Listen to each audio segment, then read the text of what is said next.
کیونکہ میں دیکھ رہا ہوں کہ وہ بہت زیادہ بزی ہوتے ہیں، اور ظاہر ہے ان کی طرف نظریں بھی بہت زیادہ ہیں، کیونکہ جب سے انفلیشن ہے تو تعداد بھی بڑھتی جا رہی ہے۔ ریان صاحب آپ کا بہت شکریہ۔ اور ان کے ساتھ تشریف رکھتی ہیں لبنہ نورین صاحبہ، اور جو کہ ایسے بچوں کی کفالت کر رہی ہیں۔ میں سمجھتا ہوں کہ یہ ایسے لوگ ہوتے ہیں جو رول ماڈل ہوتے ہیں، اور ہماری خواہش ہوتی ہے کہ ایسے لوگ ہمارے جو ہے وہ چینلز پہ آئیں، گفتگو کریں، اور یعنی وہ بچوں کی کفالت کرتے ہیں جو شائننگ سٹارز ہیں۔ یعنی چند دن قبل آپ نے دیکھا کہ 15 رمضان المبارک کو ورلڈ آرفن ڈے، جو کہ OIC نے باقاعدہ طور پر ہر سال منانا شروع کیا، اس پر ہم نے دیکھا کہ یہ بچے پریزیڈنٹ ہاؤس میں، باقی جو سرکاری ہمارے دفاتر ہوتے ہیں ان کے مہمان تو ضرور ہوتے ہیں، لیکن پورا سال ان کو کیسے ٹریٹ کیا جاتا ہے، ڈیفینیٹلی یہ لبنہ صاحب نے سمجھانیں گے۔ باقاعدہ طور پر آغاز کرتے ہیں پروگرام کا، اور ہمارے ساتھ موجود ہیں قاری عامر اقبال معینی صاحب، ان کی طرف چلتے ہیں اور تلاوت کی سعادت حاصل کرتے ہیں۔ اعوذ باللہ من الشیطان الرجیم،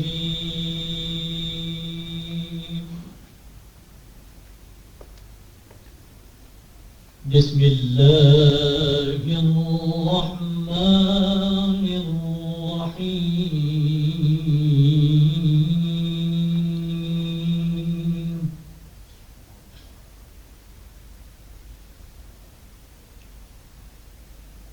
خلق الإنسان من صلصال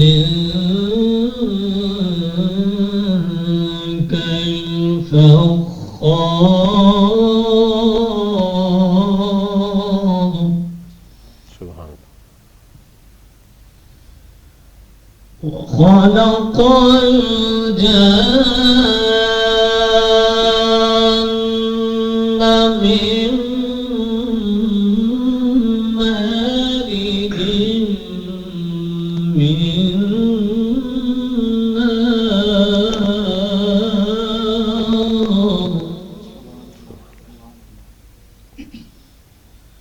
فبأي آلاء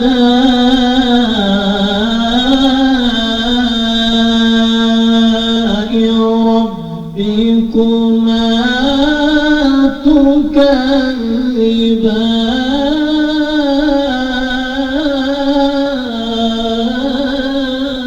سبحان اللہ۔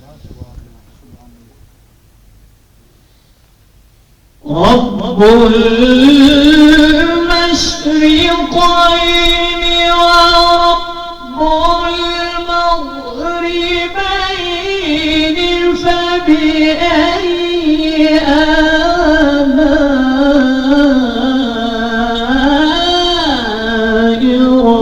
ربكما تكذبان،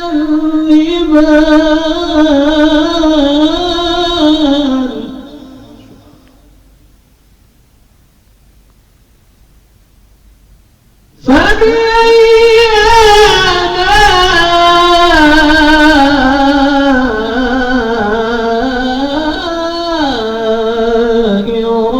ربكما تكذبان،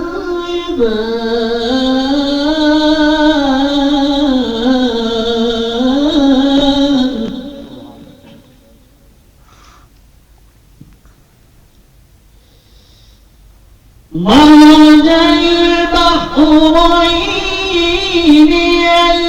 يلتقيان، بينهما برزخ لا يبغيان، فبأي آلاء ربكما تكذبان،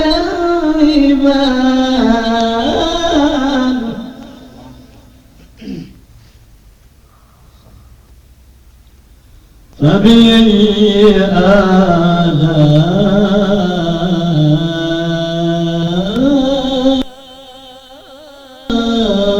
ربكما تكذبان،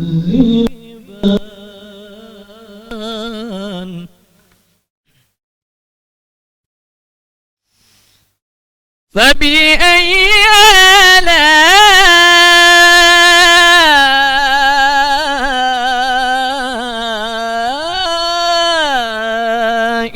ربكما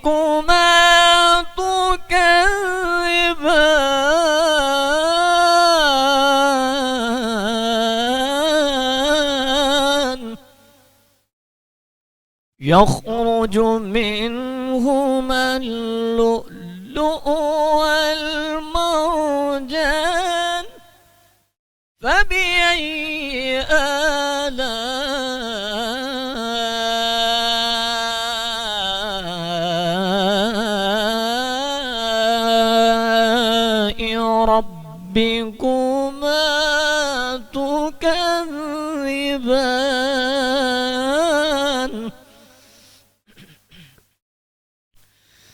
فبأي آلاء ربكما تكذبان يخرج منهما اللؤلؤ والمرجان فبأي آلاء ربكما تكذبان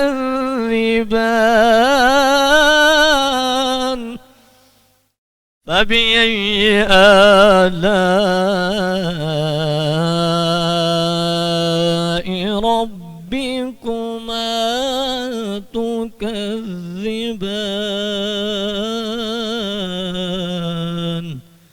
صدقت يا رب العالمين وصدق رسوله النبي الكريم الأمين. جزاک اللہ خیر.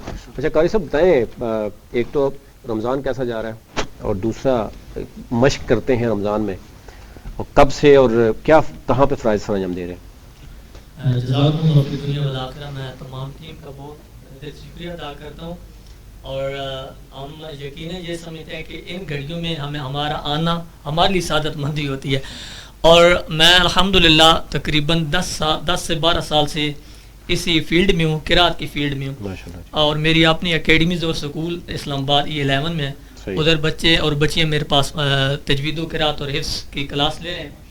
اور ہمارا یہ سسٹم الحمدللہ ابھی تھوڑی دیر پہلے پی ٹی وی نیوز سے ہو کر پھر 1-2 پروگرام اور تیسرا الحمد یہ مطلب ہمارا شغل ہے. اور اللہ تعالیٰ کی ذات کا بہت شکر ہے کسی میں ہم لگے ہوئے ہیں. یعنی رمضان المبارک میں آپ کی مصروفیت مزید بڑھ جاتی ہے. جی بالکل ایسا. اچھا اس میں کوئی کھانے پینے کا بھی ہوتا ہے آپ، کیونکہ ظاہر ہے آپ کو مشق کرنی پڑتی ہے؟ جی بہت زیادہ ہوتا ہے، بہت ہی زیادہ ہوتا ہے. جیسے اولی چیزیں ہوتی ہیں مثلا چاول ہو گئے، پکوڑے، سموسے، یہ چیزیں جو ہوتی ہیں ٹھنڈی چیزیں ہو گئی، ان سے بہت زیادہ پرہیز کرنا، خشک چیز کھانی پڑتی ہے. اچھا قاری صاحب، آپ نے کہا کہ تجوید پر آپ کافی زور دیتے ہیں، تو عمومی طور پر دینی تعلیم تو ہمارے گھر میں شروع سے ہی دی جاتی ہے، اس پر زور دیا جاتا ہے. قرآن کو سمجھ کر پڑھنا، ٹھہر کر پڑھنا کتنا ضروری ہے آپ سمجھتے ہیں، اور کیا ہمارے گھروں میں اس پر زور دیا جاتا ہے یا صرف قرآن پڑھ لیا جائے پر ہی زور رہتا ہے؟ جی بالکل. اچھا سب سے پہلے تو یہ کہ اگر بغیر تجوید کے قرآن پڑھیں گے، حدیث مبارکہ میں بھی ہے کہ ایک عالم ہونا، مفتی ہونا، شیخ الحدیث ہونا یہ بہت دور کی بات ہے. اگر بغیر تجوید کے مصلی امامت پہ کوئی کھڑا ہو کر نماز پڑھائے گا تو وہ نماز بھی حرام کے عمل میں چلی جائے گی. بغیر تجوید کے عالم مفتی ہونا مطلب اور چیز ہے، لیکن مصلی امامت پہ تجوید و قرات کے ساتھ آپ کو قرآن پڑھنا ہوگا. آپ دیکھیں الحم اور الحمد کتنا فرق ہے ان دونوں میں، اور ان کی میننگ بھی چینج ہو جاتے ہیں. اس لیے تجوید کے ساتھ قرآن کو سیکھنا انتہائی ضروری ہے. اگر نہیں پڑھیں گے تو حرام کے عمل میں آپ چلے جائیں گے. بالکل. بہت شکریہ قاری صاحب آپ کا، آپ یہاں پر آئے اور ہم نے آپ سے یعنی جو ہمارے ناظرین نے بھی وہ تلاوت کی سعادت حاصل کی. عالیہ ہمارے ساتھ مزید بھی مہمان ہیں، آصف شفیق صفی صاحب ہیں. یہ سیاسی سماجی شخصیت کے ساتھ ساتھ جو یعنی آؤٹ آف کورٹ کیسز ہوتے ہیں اس پہ ان کا بڑا عبور ہے. یہ بھی ہمارے ساتھ تھوڑی دیر بعد شامل ہوں گے. محمد کاشف چودھری صاحب ہیں، صدر ہیں مرکزی تنظیم تاجرہ. اور کیونکہ میں نے پاکستان فوڈ اتھارٹی سے بوگیو صاحب کو بلایا تو میں نے کہا ان کا ریپرزینٹیو بھی ہونی چاہیے کہیں، یعنی یہ کوئی فیصلہ کریں اور وہ تسلیم نہ کریں، اس لیے ذرا دونوں کا ہونا ضرور. جدون صاحب کی طرف چلتے ہیں. جدون صاحب، ایک تو یہ ہے کہ رمضان کیسا گزر رہا ہے، اور دوسرا ہم کیونکہ روزانہ بات کرتے ہیں پاکستان میں جو ہی رمضان آتا ہے بہت سی چیزیں چینج ہوتی ہیں. ایک تو یہ ہے کہ ہم یہ بیسیکلی رمضان ببرکت ماہ ہے، ہم سمجھتے ہیں کہ اس سے ہمیں اس مشق کو باقی 11 ماہ میں بھی پریکٹس ہونی چاہیے. 2-3 چیزیں ایسی ہیں جو سوسائٹی میں ہم دیکھتے ہیں کہ جو ہی آخری عشرہ یا عید کا سما ہوتا ہے اس کے بعد سب ہم بھول جاتے ہیں. اس مشق کو باقی 11 ماہ میں اور پھر اس ماہ میں اسے آنے سے پہلے ٹھیک ہے خیرات زکوٰۃ بھی بہت ہوتے ہیں، لیکن مہنگائی بھی اس روج پہ چلی جاتی ہے. پہلے ٹھیک چل رہا ہوتا ہے سارا کچھ، اچانک جو ہے وہ عام غریب آدمی کی پہنچ سے دور ہو جاتا ہے. تو ایک تو پہلے بتائیے کہ رمضان کیسا گزرا ہے, پھر ہم اس پہ ذرا بات کریں. بہت بہت شکریہ ستی صاحب, آپ نے دعوت دی. دیکھیں, آپ نے بڑی امپورٹنٹ بات کی کہ کیوں اس مہینے کے اندر آ کے, جو بڑا بابرکت مہینہ ہے, اور اس مہینے کے اندر جب ہم لینڈ کرتے ہیں تو مہنگائی چاہے ادروائز بالکل نہیں ہوتی, لیکن جس دن رمضان سٹارٹ ہوتا ہے تو ہر کھانے پینے کی چیز کی قیمتیں جو ہیں وہ بڑھ جاتی ہیں. آن دا کنٹریری ستی صاحب, آپ دنیا ساری میں آپ جائیں تو جب ان کے مذہبی تہوار ہوتے ہیں, عالیہ خود بھی باہر آتی جاتی ہیں, تو وہاں پہ قیمتوں کو کم کیا جاتا ہے تاکہ لوگ جو افورڈ نہیں کر سکتے وہ بھی افورڈ کر لیں. مگر آن دا کنٹریری دو وجوہات اس کی مجھے نظر آتی ہیں. ایک تو سوسائٹل ایشو ہے کہ ہم رمضان کو پروفٹ کا مہینہ سمجھتے ہیں, عبادت کا نہیں سمجھتے. جب آپ اس کو عبادت کا مہینہ سمجھیں گے تو پھر آپ کے ذہن میں یہ ہوگا کہ ہم لوگوں کو کیسے فیسیلیٹیٹ کر سکتے ہیں. اگر رمضان سے پہلے کسی چیز کی قیمت 50 روپیہ پر کے جی ہے تو پھر آپ کوشش کریں کہ وہ 40 روپے پہ چلی جائے. اور اس کے ساتھ ساتھ آپ دیکھیں تو پروفیٹیئرنگ کے اوپر گورنمنٹل کنٹرول جو ہے وہ نہیں ہے. ایک تو سوسائٹل ایشو جب آتا ہے تو کہیں نہ کہیں چیک اینڈ بیلنس تو اس کا ہونا چاہیے. یعنی اگر آپ لوگوں کو اتنا آزاد چھوڑ دیں کہ وہ اپنی مرضی کی قیمتیں سیٹ کریں, اور جو کلائنٹس ہیں, جو آنے والے لوگ خریدنے والے ہیں, ان کو ان کے رحم و کرم پہ چھوڑ دیں, تو پھر تو ایک ایسا معاشرہ آپ کریٹ کر لیتے ہیں جو فری فار آل ہے. تو آئی تھنک یہ ٹو وے اپروچ کے ساتھ اس کو آپ ایڈریس کر سکتے ہیں. ایک تو جیسے اب آپ پروگرام کر رہے ہیں تو اس کا مقصد بھی بنیادی طور پہ یہ ہے کہ جو رمضان کی برکات ہے, لیکن جو رمضان ڈیمانڈ ہم سے کیا کرتا ہے بنیادی طور پہ, تو یہ بہت امپورٹنٹ چیز ہے کہ وہ لوگ بھی جن کی دسترس اچھی کھانے پینے کی چیزوں تک نہیں ہوتی, تو جو ویل ٹو ڈو لوگ ہیں ان کو پہنچاتے ہیں وہ چیزیں. کیونکہ ادروائز تو ثواب, کیونکہ بھوکا رہنا تو از ناٹ دی آبجیکٹو. بالکل آپ نے اس طرف اشارہ کیا, تو میں یہیں آنا چاہوں گی کہ جیسے آپ نے بات دسترخوان کی کر دی ہے, تو دسترخوان میں جس طرح کی ہمیں معاشی طور پر مشکلات ہیں, وہیں پر ہم نے کچھ چیزیں زبردستی بھی فرض کر رکھی ہیں. اگر ہم سادگی کے ساتھ چلیں, کیونکہ رمضان کا مہینہ ہے تو عبادتوں کا, لیکن شاید ہم نے اس کو کھانے پینے سے منسلک کر کے رکھ دیا ہے. افطار ہے تو ہم ایک دوسرے کے ان لوگوں کو افطار پر دعوت دیتے ہیں کہ جنہوں نے شاید پچھلے رمضان ہمیں بلایا ہوگا, اور پھر ہم اہتمام بھی ان سے بڑھ کر کرنے کی کوشش کرتے ہیں, چاہے وہ ہماری بساط میں ہے یا نہیں. چاہے ساتھ جو ہمارا ہمسایہ ہے, ہو سکتا ہے اس کے دسترخوان پر ایک سالن کی پلیٹ بھی نہ لگی ہو ٹھیک سے, اور اس کو کئی طرح کی مشکلات پیش آ رہی ہوں. تو یہ جو ہم نے اپنے اوپر دکھاوا فرض کر لیا ہے, آپ کیا سمجھتے ہیں کتنی بڑی خرابی ہے یہ ہمارے لیے بھی, اور پھر معاشرے کے جو مستحقین ہیں ان کی زندگیوں کو متاثر کریں؟ اگر آپ نے ٹھیک کہا, اگر آپ اس رمضان کی بات کریں تو میرا خیال ہے میری لیونگ میموری کے اندر اس سے زیادہ مشکل رمضان نہیں آیا ہوگا لوگوں بھی. کامن مین کی میں بات کرتا ہوں, انفلیشن اس وقت جو آفیشیل فگرز ہیں 40% پہ جا رہی ہے, یعنی تاریخ کی بلند ترین سطح پہ اس وقت مہنگائی اس وقت جاری.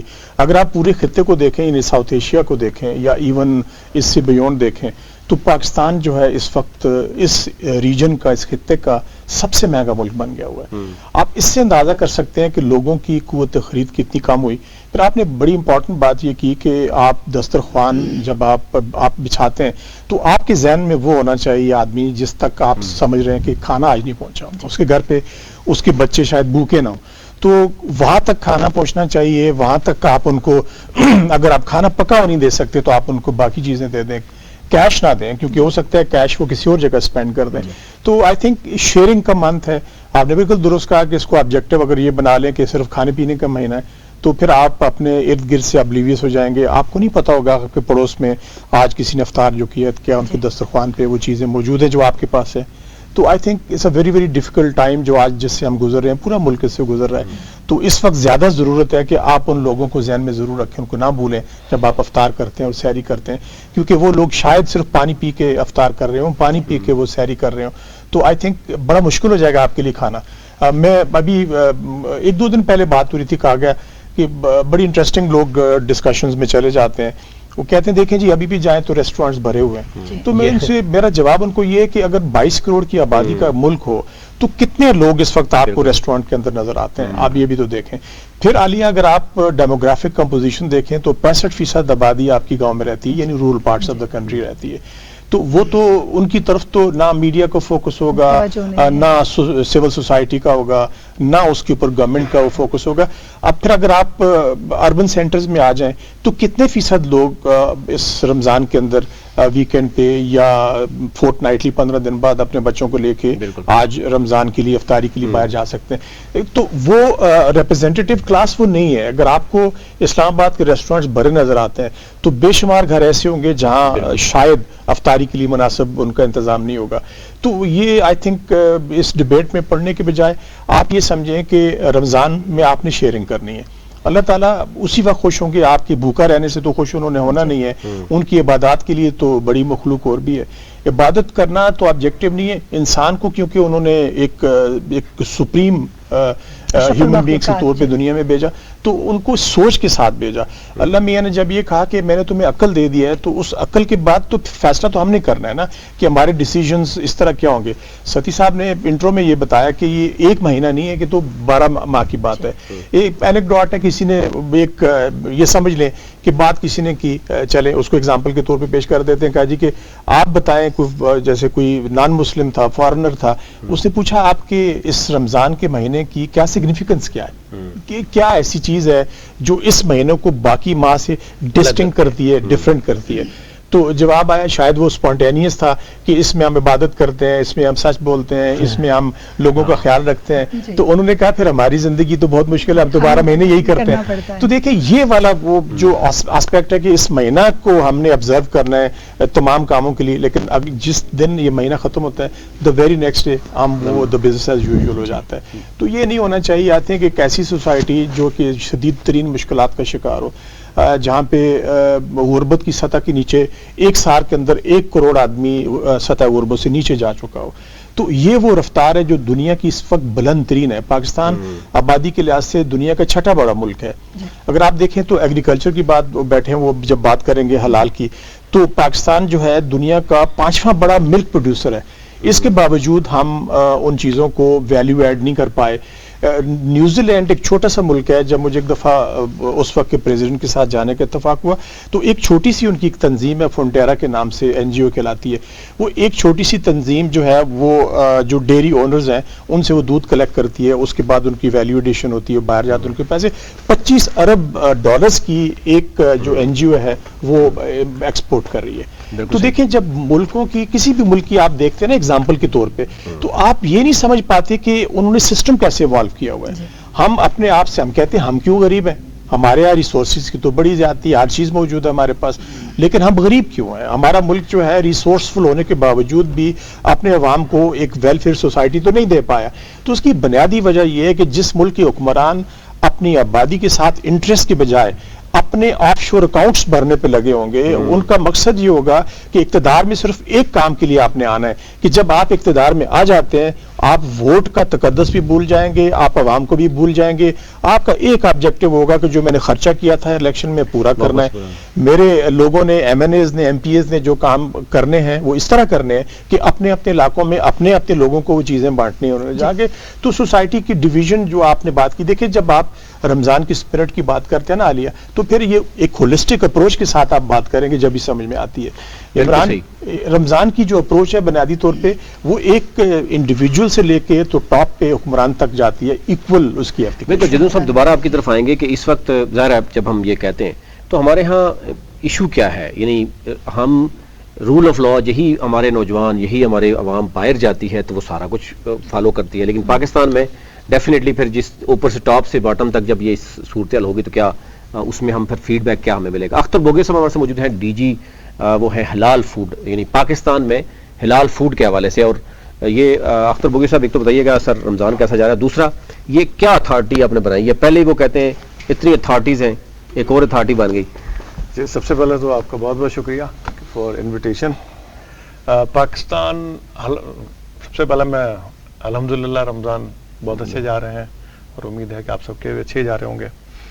پاکستان حلال اتھارٹی کہ اس کی ضرورت کیوں پیش آئی, اس کی میں مثال اس طرح دیتا ہوں کہ پاکستان میں اتھارٹی بنی ہے 2016 میں, تو ڈورمنٹ تھی جس طرح ہماری گورنمنٹ کے فنکشنریز تھوڑا سا سلو پیس پہ چلتے ہیں. پھر یہ 2020 میں تھوڑا سا اس کے رولز وغیرہ, اور اب جا کے یہ آپریشنز اس کے بھی آلموسٹ لائک 6 months کے بعد اس کے آپریشنز آپ کو نظر آئیں گے. آپ کو میڈیا اور اس میں اس لیے نظر نہیں آتا ہے کہ ہماری کوشش یہی ہے کہ نہیں جائیں نہیں میری کوشش یہ ہے کہ ہم وہ جو چھاپا کلچر ہے ان سے باہر آ جائیں. صحیح ہے کہ آپ گئے, آپ ایک گوالیا ہے, دودھ والا ہے, اس کو آپ نے چھاپا مارا, آپ نے کہا جی دودھ صحیح نہیں ہے, آپ نے اس کا اٹھا کے دودھ ضائع کر دیا. کہنے کا مطلب یہ ہے کہ ڈسکریجمنٹ جو ہے نا کسی کی بھی بزنس کی, اگر میں آپ اس کو اس طرح سوچیں کہ میں ایک بزنس مین ہوں اور مجھے اپنی کریڈیبلٹی بنانے میں 50 سال لگے, صحیح, اور اگر آپ کی اتھارٹی آتی ہے اور وہ میرے صرف اپنی ازمپشن کے اوپر اور میرے نام کو وہ کرتی ہے, تو آپ سوچیں کہ مجھے وہ کتنا ڈنٹ لگتا ہے کہ مجھے اس کو ریسٹور کرنے میں 50 سال اور لگ جاتے ہیں. تو ہماری کوشش یہی ہے کہ چھاپے سے باہر آ جائیں. آپ کا پروڈکٹ کے اوپر جب وہ حلال کی سرٹیفیکیشن کا مارک ہو تو آپ کا اس کے اوپر اتنا اعتماد ہو کہ اس کے اندر کوئی ہینکی پینکی نہیں ہوگی اور آپ اس کے اوپر آنکھیں بند کر کے اس کو استعمال کر لیں. اب حلال ایک بہت ہی واہ سبجیکٹ ہے, اور جیسے میں ابھی تھوڑی دیر پہلے عالیہ سے ڈسکس ہو رہا تھا کہ ہمارے پاکستان کے اندر ہم لوگ کچھ زیادہ جب حلال کی بات آتی ہے جذباتی ہو جاتے ہیں, اور حلال صرف فوڈ تک محدود نہیں ہے. صحیح, یعنی جو ہم نے کپڑے پہنے ہوئے ہیں یہ ہے, ایون اب جتنا ہم جان نماز پہ نماز پڑھتے ہیں, صحیح, ایون وہ جس جان نماز کے اوپر آپ نماز پڑھ رہے ہیں وہ کس مٹیریل سے, اس کے اندر کیا کیا انگریڈینٹس یوز ہوئے ہیں, کیونکہ آپ دیکھ لیں اکثر وہ چائنا کے بنے ہوئے ہیں, اس کے عجیب و غریب سی شکلیں بھی ہوتی ہیں, اس کے اندر انگریڈینٹس کے اندر پتہ نہیں کون کون سے حرام وہ بھی ہیں, کیمیکلز بھی یوز ہوئے ہیں. فوڈ کو آپ لے لیں, ایگریکلچر بھلے آپ رائس سے لے لیں, ویٹ سے شروع کریں, آٹا, چینی, یہ سب کیونکہ دنیا اتنی ترقی کر چکی ہے کہ ہر چیز پروسیسڈ ہو گئی ہے. پروسیس جب ہوتی ہے تو اس کے اندر مختلف قسم کے کیمیکلز اور بہت ساری چیزیں. ملک لے لیں آپ کا, یہ جو ہم جتنے دودھ استعمال کرتے ہیں اس کے اندر بھی پریزرویٹیوز ہیں, ان سب کا حلال ہونا بہت ضروری ہے. تو میں شروع میں یہی کرتا کہ جب 2000 میں کینیڈا میں تھا تو میں کہیں گیا دودھ لینے, تو اس پہ لکھا ہوا تھا حلال. That was the very first time کہ میں نے مجھے نہیں پتا تھا کہ at some day I will work at the D C نواکشن حلال اتھارٹی. تو میں نے کہا یار دودھ تو ہوتا ہی حلال ہے, زیادہ زیادہ گائے کا ہوگا یا بکری کا ہوگا. نہیں, انہوں نے کہا نہیں, اس کی جو پروسیسنگ ہے اس کے اندر کہیں پہ بھی کوئی حرام کے انگریڈینٹس یوز نہیں ہوا اور یہ سرٹیفائی ہوا ہے. پاکستان میں ہم یہ سمجھتے ہیں کہ ہماری مسلم کنٹری ہے, ہم جتنی بھی چیزیں کھاتے ہیں پیتے ہیں وہ سب حلال ہیں, ایسا ہے نہیں. باہر کی کنٹریز میں اگر آپ کا باہر جتنا ایکسپوجر ہوگا وہاں کے جو لوگ ہیں وہ اس بارے میں بہت زیادہ کانشیس ہیں. وہ اگر کوئی چیز خریدتے بھی ہیں تو آدھا گھنٹہ اس کے جو انگریڈینٹس اور پیکیجنگ پڑھتے رہتے ہیں, اس کے بعد وہ چیز لیتے ہیں کہ وہ حلال ہے کہ نہیں ہے. بالکل صاحب, بریک کے لیے کہا جا رہا ہے, ایک خواتین آزاد ایک وقفہ لیتے ہیں اور واپس آتے ہیں. گفتگو کا سلسلہ جو ہے وہ یہاں سے شروع کرتے ہیں. کچھ مزید مہمان بھی ہمیں بریک کے بعد جوائن کر رہے ہیں. پروگرام میں خواتین آزاد آپ کو دوبارہ خوش آمدید کہتے ہیں. آپ دیکھ رہے ہیں 7 نیوز اور پروگرام رمضان احساس کے ساتھ. اور جیسے کہ ہم نے پہلے بھی بتایا کہ اب تیسرے عشرے کی جانب جو ہے وہ رواں دواں ہے, اور کوشش یہ ہے کہ جہاں پر آپ اپنی خرید و فروخت کریں, عید کی تیاریاں کریں, وہاں پر دوسروں کا احساس ضرور کریں. بریک کے بعد کیونکہ ہمیں پریویس جو وقفہ ہے اس میں جوائن کیا تھا محمد کاشف چودھری صاحب نے, جو کہ صدر ہیں مرکزی جو تنظیم تاجرہ ہیں. تو ایک تو یہ ہے کہ ہمارے ہاں یہ جدون صاحب سے بھی بات کر رہے تھے, بوگیو صاحب سے بات کر رہے تھے کہ رمضان میں خصوصی طور پر ویسے تو سیدھے سے ٹارگٹ جاتا تاجر برادری پہ, لیکن ظاہر اس کے پیچھے کیا ہوتا ہے, کہیں نہ کہیں کوئی گورنمنٹ کا بھی سٹیک ہولڈر وہ بھی ہے, باقی سٹیک ہولڈر بھی ہیں, پبلک کی کہاں پر کیا ہوتی ہے. تو ہم نے مدعو کیا اسپیشلی چودھری صاحب کو. چودھری صاحب ویسے سارے رخ جو ہے نا وہ آپ کی طرف ہی جا رہے ہیں کہ تاجر برادری جو ہے وہ ذخیرہ اندوزی بھی کرتی ہے, تاجر برادری ریٹ بھی بڑھاتی ہے. رمضان سے اگر چند دن پہلے فروٹ اور سبزیاں سستی ہوتی ہیں وہ مہنگی ہو جاتی ہیں. تو ذرا یہ آپ آج موجود ہیں, آپ کی موجودگی فائدہ اٹھاتے ہیں, یہ سب کچھ کیوں ہو رہا ہے؟ بسم اللہ الرحمن الرحیم. مرکزی تنظیم تاجران پاکستان کا صدر ہونے کے ناطے میں بڑے واضح طور پر آپ کے پلیٹ فارم سے بھی اور ہم بالعموم بھی یہ بات کہتے ہیں کہ ذخیرہ اندوز, ناجائز منافع خور وہ تاجروں کے صفوں میں سے نہیں ہوتا. اس لیے کہ نبی صلی اللہ علیہ وسلم کے پیشہ تجارت سے ہم وابستہ ہیں اور اس کی اس وقت نمائندگی کر رہے ہیں. تو نبی صلی اللہ علیہ وسلم کے پیشے سے وابستہ جو تاجر ہے وہ سچا بھی ہوتا ہے, امانت دار بھی ہوتا ہے, اور اس کے بارے میں نبی صلی اللہ علیہ وسلم نے خود یہ بشارت دی ہے کہ سچا تاجر قیامت کے دن صدیقین اور شہداء کے ساتھ اٹھایا جائے گا. تو اس لیے جو ناجائز منافع خور ہیں، ذخیرہ اندوز ہیں، ہم ہمیشہ یہ بات کہتے ہیں کہ یہ وہ مافیاز ہیں کہ جن مافیاز کو اگر تلاش کرنا ہو تو شاید ایوانوں کے اندر تو ملتے ہیں لیکن پاکستان کے چھوٹے تاجروں کی صفوں کے اندر نہیں ملتے. اور ہم ہمیشہ تاجروں کو یہ بات کہتے ہیں کہ رمضان المبارک کا جو بابرکت مہینہ ہے اس کے اندر کم سے کم منافع کے اوپر اپنی اشیاء کو فروخت کریں. لیکن اس کے میں یہ بات بھی کہنا چاہوں گا کہ رمضان جہاں پہ ہمیں نیکی کا، تقوی کا، پرہیزگاری کا، صبر کا، ایثار کا، قربانی کا درس دیتا ہے، تو اس حوالے سے بھی ہمیں یہ دیکھنے کی ضرورت ہے کہ رمضان کا جب مہینہ آتا ہے تو بجائے اس کے کہ ایثار اور قربانی کی طرف جایا جائے، ہماری قوم کے اندر یہ مزاج موجود ہے کہ وہ شاید یہ سمجھتی ہے کہ رمضان شاید پکوڑوں کے بغیر، سموسوں کے بغیر، فروٹ چاٹ کے بغیر افطار نہیں ہوگا. حالانکہ یہاں تو صبر کا درس دیا گیا ہے. اور رمضان بنیادی طور پہ بدن کی زکوٰۃ ادا کرنے کا مہینہ ہے، لیکن بدن کی زکوٰۃ ادا کرنے کی بجائے اور عبادات پر توجہ دینے کی بجائے اگر ہم افطاری کے دسترخوان کے اوپر 20 قسم کی ڈشوں کو رکھنا چاہیں گے تو پھر ڈیمانڈ اینڈ سپلائی کا مسئلہ پیدا ہوگا. لیکن ابھی تو اگر ہم بات کریں تو لوگوں کے لیے دو مختلف چیزیں بھی رکھنا دسترخوان پر خاصا مشکل ہے، اور اس کا الزام جیسے کہ نوید صاحب نے بھی بات کی کہ تاجر برادری پر جاتا ہے، بزنس کمیونٹی پہ جاتا ہے، ان لوگوں پر جاتا ہے کہ جو کہ ظاہر ہے پھل اور سبزیاں مارکیٹ تک لے کر آتے ہیں. اگر آپ یہ سمجھتے ہیں جیسے کہ آپ نے کہا کہ ذخیرہ اندوز ہم میں سے نہیں ہے اور بہترین جو ہے وہ تاجر، کیونکہ تجارت ایک حضرت محمد صلی اللہ علیہ وآلہ وسلم کا پیشہ رہا، تو آپ کیا سمجھتے ہیں کہ کہاں فالٹ ہے؟ کیونکہ لوگ تو تاجروں سے ہی ناراض ہیں، انہی پر بات کی جاتی ہے کہ وہ منافع خوری کریں، اور پھر یہ بھی کہا جاتا ہے کہ اس پیسے سے آخری عشرے میں جا کے عمرہ بھی ادا کیا جاتا ہے.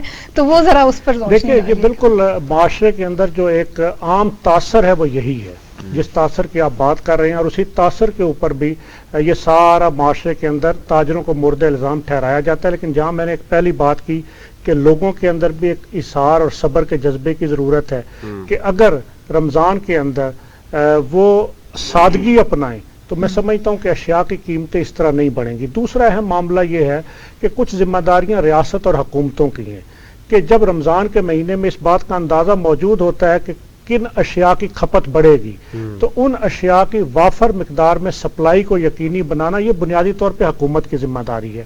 جب وافر سپلائی نہیں ہوتی، ڈیمانڈ بڑھ جاتی ہے اور سپلائی کم ہوتی ہے تو اس کے نتیجے میں آٹومیٹکلی قیمتیں بڑھ جاتی ہیں، اور وہ قیمتیں جو پاکستان کی مارکیٹوں میں کام کرنے والا 60 لاکھ تاجر ہے اس کے کنٹرول کے اندر نہیں ہوتی، وہ کچھ اور لوگوں کے کنٹرول میں ہوتی ہیں. مثلا اسی رمضان میں اگر میں بات کروں تو 14 روپے کلو چینی کی قیمت بڑھ چکی ہے، لیکن چینی کی قیمت جو بڑھی ہے وہ چینی کی قیمت وہ جو بڑے بڑے شوگر مافیاز ملک کے اندر موجود ہیں ان کی وجہ سے بڑھتی ہے، اور دوسرا ڈیمانڈ کی وجہ سے بڑھتی ہے.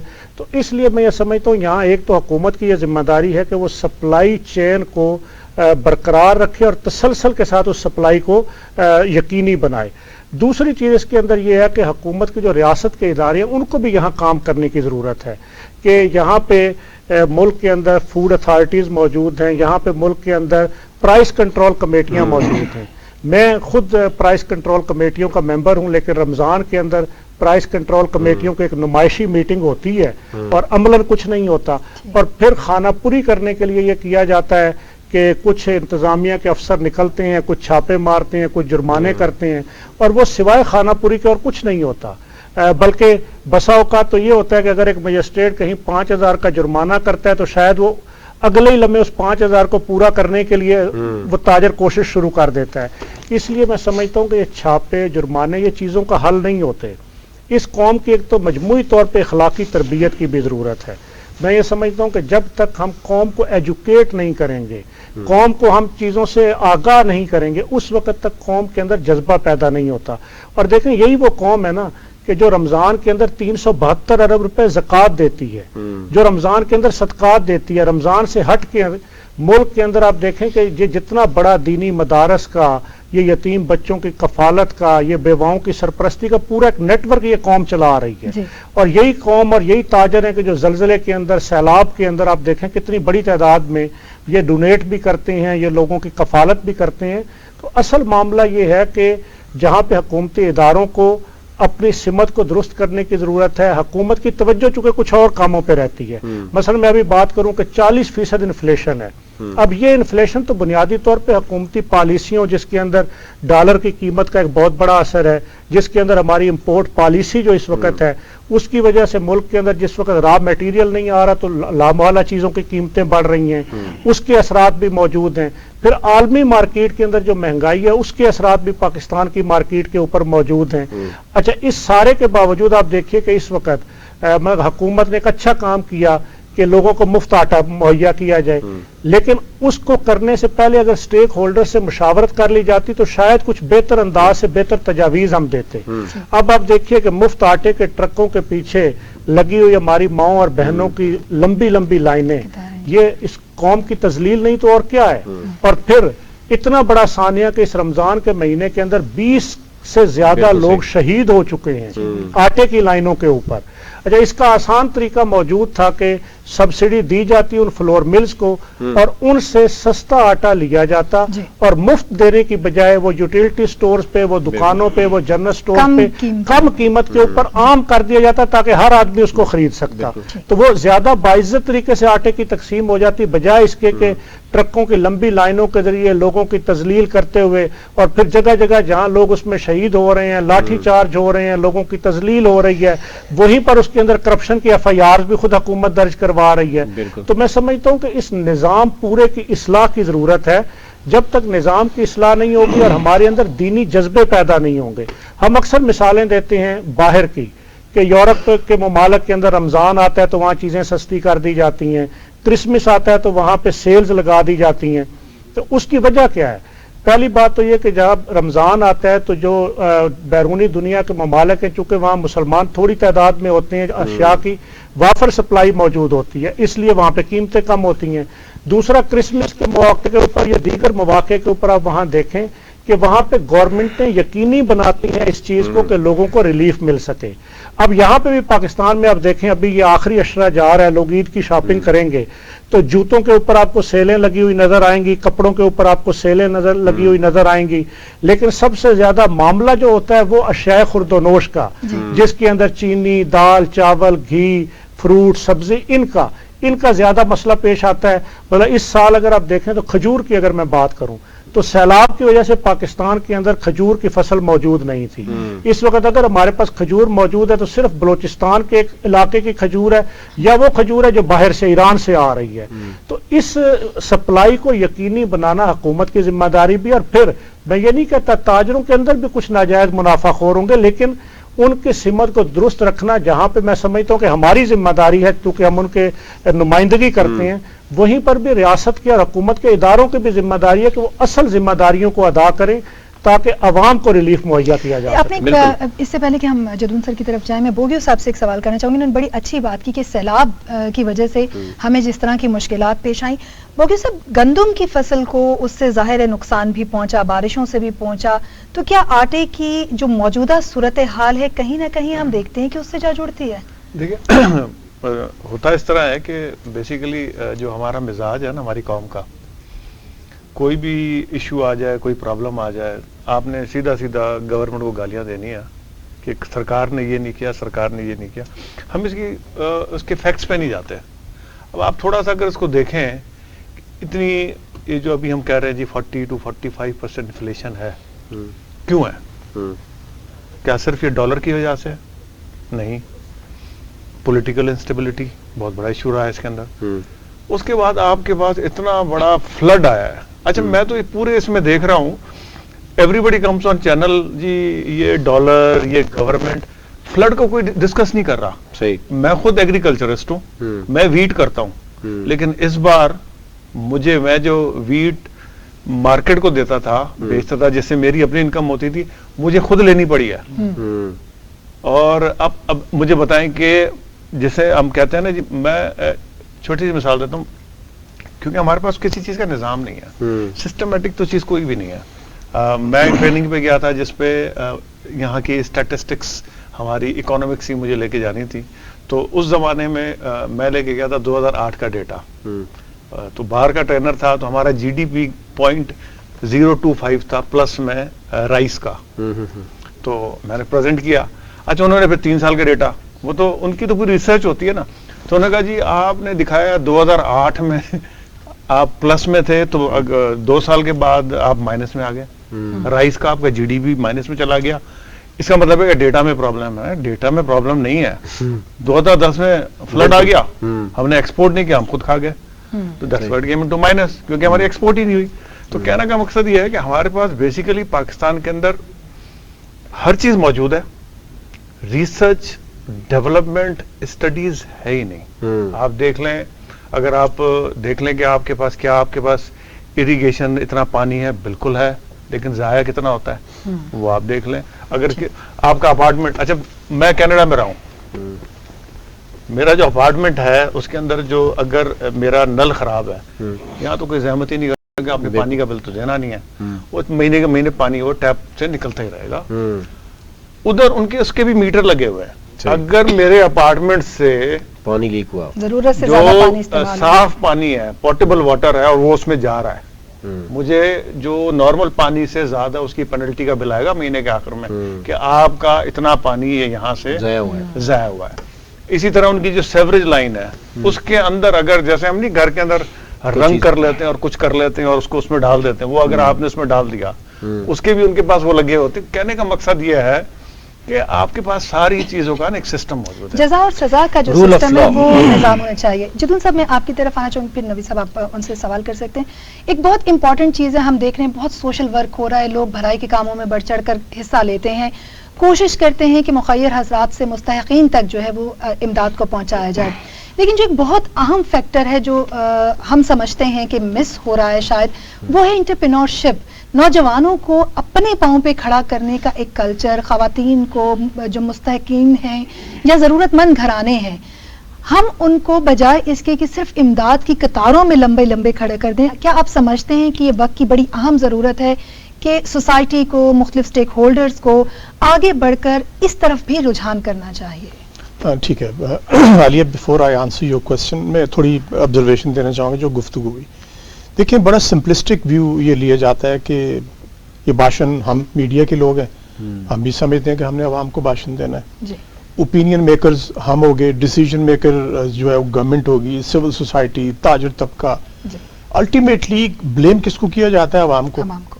عوام کا جس کا میں نے پہلے فگرز دیے ہیں, خدا کے لیے ٹرائی ٹو انڈرسٹینڈ, 10 کروڑ لوگ جس کی آبادی کا, ملک کی آبادی کا سطح غربت سے نیچے ہو, آپ ان کو کہاں لے کے جائیں گے؟ کیا ان کو آپ نے نیچے گاڑ دینا ہے؟ اور بات کی جاتی ہے جی کہ ناپ تول کی آپ بات کر لیں, مجھے بتائیں کون سا ناپ تول درست ہے؟ تاجر طبقہ کیوں نہیں؟ میں نے سب سے پہلے اپنی اکاؤنٹیبلٹی کی ہے کہ ہم لوگ جو اوپینین میکرز ہیں اپنی ذمہ داری پوری ہم نہیں کر رہے. انہوں نے اپنی گفتگو میں معذرت کے ساتھ پورا ملبہ ڈال دیا عوام کے اوپر. انہوں نے, بوگی صاحب نے کہہ دیجئے گورنمنٹ کو. اب مجھے بتائیں بوگی صاحب, آپ ایک ڈیولپڈ اسٹیٹ کے اندر رہ کے آئے ہیں, میں اس کی ایگزامپل تو نہیں دینا چاہوں گا, ایبسولوٹلی اننیسیسری ہے کہ پاکستان کو کینیڈا کے ساتھ یا یو ایس اے کے ساتھ کمپیئر کیا جائے. میں آپ کو انڈیا کی ایگزامپل دوں گا. ایک کانٹیننٹ تھا, سب کانٹیننٹ سے 2 ملک بنے. آج ان کا گروتھ ریٹ آپ دیکھ لیں, 1992 سے لے کے آپ دیکھ لیں ان کا, وہ تقریباً میلٹ ڈاؤن کی طرف گئے. گولڈ ان کے پاس تھا, جا کے انٹرنیشنل مارکیٹ میں گولڈ بیچ کے انہوں نے اپنی اکانومی کو بچایا. دنیا میں جب ایگزامپل دی جاتی تھی کسی بدترین گروتھ ریٹ کی تو کہا جاتا تھا ہندو گروتھ ریٹ. کیوں کہا جاتا تھا؟ 2.5 اور 2% سے وہ گرو کرتے تھے. اس وقت پاکستان ستی صاحب 7% پہ گرو کر رہا تھا. کیا یہ وہی ملک تھا یا کوئی دوسرا ملک تھا؟ فرق کدھر ہے؟ وی مسٹ انڈرسٹینڈ کہ where لائز the problem. The problem lies with the people, those who rule this country. بالکل صحیح. جب ہم یہ بات نہیں مانیں گے, ملبہ اٹھا کے عوام پہ ڈالیں گے, آج 10 کروڑ عوام سطح غربت سے نیچے. آپ مارک کر لیں اگلے 1 سال کے اندر جو اس وقت صورتحال جاری ہے, 1 کروڑ فردر سطح غربت سے نیچے ہوگا. ڈیسیجن میکرز جو ہیں, کیا اب مجھے بتائیں, آپ تو دنیا, آپ کہہ رہے ہیں نا ڈیولپ ورلڈ کی آپ ایگزامپل دے رہے ہیں, اس دنیا, اس ڈیولپ ورلڈ کا پرائم منسٹر جب سیٹ بیلٹ نہیں پہنتا اس کا چلان کیا جاتا ہے. آپ یہاں پہ کھڑے ہو جاتے ہیں, آپ کا قافلہ ذرا گننا شروع کر دیں, جب آپ کا وی آئی پی ٹریول کرتا ہے, اس کی گاڑیاں آپ گنے تو 50 گاڑیاں اس کے آگے اور پیچھے ہوتی ہیں. اس کو کیا پرابلم ہے 50 گاڑیاں لے کے وہ نکلتا ہے؟ 10 گاڑیاں. آپ مجھے بتائیں, جب آپ 300 روپے آپ کا پیٹرول ہے, آپ کے پاس ڈالرز نہیں ہے کہ آپ اسینشلز, میڈیکل کرائسس آپ کے اوپر آیا ہوا ہے بوگیو صاحب, آپ جانتے ہیں اس وقت جو اسینشل لائف سیونگ ڈرگز ہیں اویلیبل نہیں ہے مارکیٹ کے اندر. آپ ان کا را مٹیریل امپورٹ نہیں کر پا رہے, آپ ایون بٹن امپورٹ نہیں کر پا رہے جو شرٹ پہ لگتا ہے. اس ملک کا ڈیفنس منسٹر کہتا ہے کہ جی میں سیالکوٹ سے میرا تعلق ہے, ہماری انڈسٹری بیٹھ گئی ہے کہ ہم ایک بٹن تک امپورٹ نہیں کر پا رہے اور 50 گاڑیاں امپورٹ کر, وہ کس کو کہہ رہا ہے یہ بات؟ He is part of the government, he is the defence minister, he is one of the most important leaders of Pakistan Muslim League. And hypocrisy کی کوئی انتہا ہوتی ہے ہم میں. دیکھیں جب تک ہم سچ نہیں بولیں گے کہ اس سوسائٹی کو تباہ کرنے میں ویل ٹو ڈو لوگوں کا ہاتھ ہے, رولنگ ایلیٹ کا ہاتھ ہے, جو کور تک کرپٹ ہے اس ملک کی. آپ مجھے بتا دیں بگیو صاحب کیا ان کی ویلتھ ملک کے اندر ہے باہر ہے؟ اب ڈالر آپ کے 300 روپے پہ جاتا ہے, ان کی فارچون کہاں چلی جاتی ہے؟ We can't understand that. ہمیں پتا ہے کہ ان کی فارچون کہاں پہ جا رہی.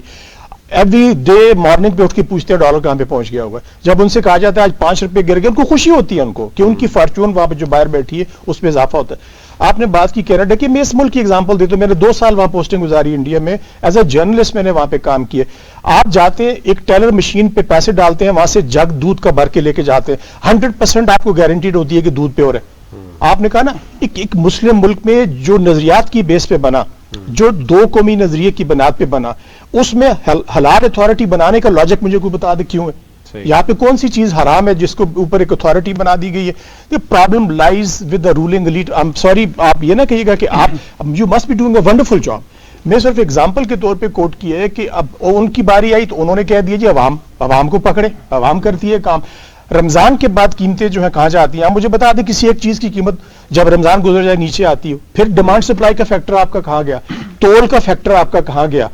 آپ کیا روٹن ٹماٹر اٹھا کے آپ لوگوں کی باسکٹ میں ڈال کے بیچ دیتے ہیں, گھر جا کے کھولتے ہیں تو اس میں سے 25% روٹن چیزیں نکلتی ہیں. موریلٹی کہاں ہے ایز اے نیشن ہماری؟ جب تک ہم مان ہی نہیں رہے, ہم اس بات پہ آتے ہیں کہ میں نے بلیم ڈالنا ہے ستی صاحب پہ, ستی صاحب نے بگیو صاحب پہ ڈال دینا ہے. جس ملک کی رولنگ ایلیٹ کا میں نے پہلے اگزامپل دی ہے کہ وہ 50 کاروں کا کاروان لے کے نکلتا ہو, اس کو اتنا شرم نہیں آتا کہ جس ملک کے عوام, ابھی انہوں نے اگزامپل دی بڑی زبردست کہ کتنی انڈگنیٹی ہے کہ آپ نے لوگوں کو لائن پہ لگا کے کھڑا کیا ہوا ہے. آٹے کی تقسیم, ہمارا مذہب پیارے نبی کا فرمان ہے کہ آپ جب کسی کو ہیلپ کرتے ہیں تو ایسا کرے کہ دوسرے ہاتھ کو پتہ نہ چلے.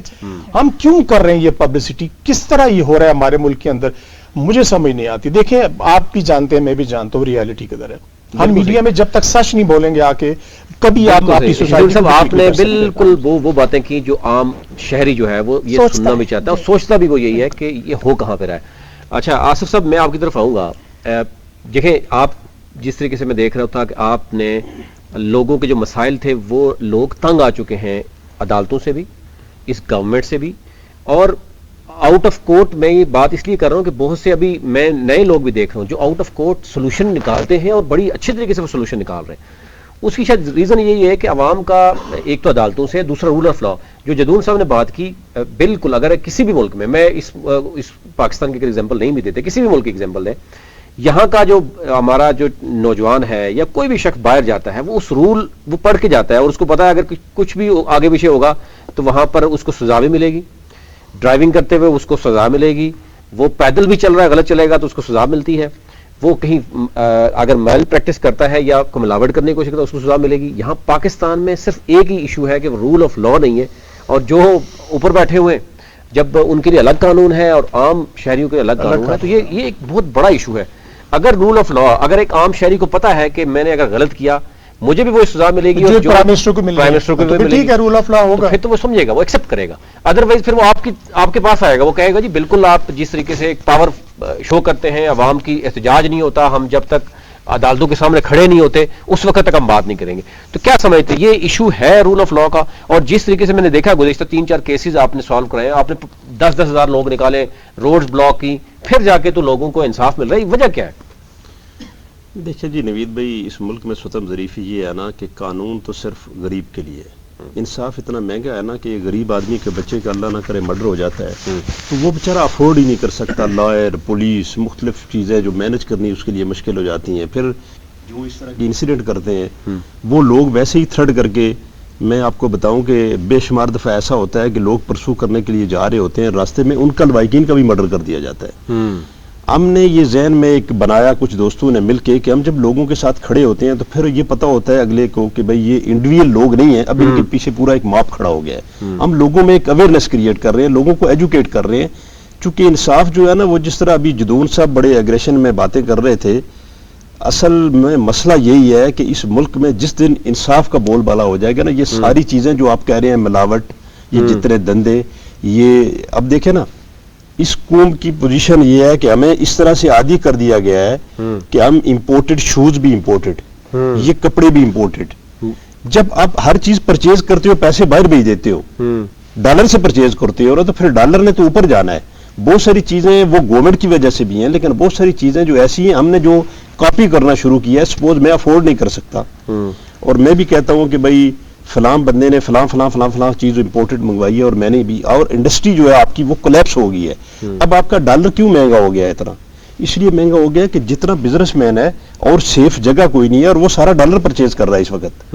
پراپرٹی کولیپس ہو گئی، بزنس رہے ہی نہیں، انڈسٹری آپ کی مطلب آپ کی بجلی گیس چیزیں اتنی مہنگی ہو گئی ہیں کہ افورڈ ہی نہیں. اب دیکھیں نا، آپ سلائی کی سوئی تک آپ امپورٹڈ منگواتے ہو اور پھر ہم کہتے ہیں کہ ہم محب وطن پاکستانی ہیں. اور سب سے بڑی بات جو ہے وہ جس دن اس ملک کے انصاف کا بول بالا ہو جائے گا، اب دیکھیں نا عمران خان کے لیے رات کو عدالت لگے گی.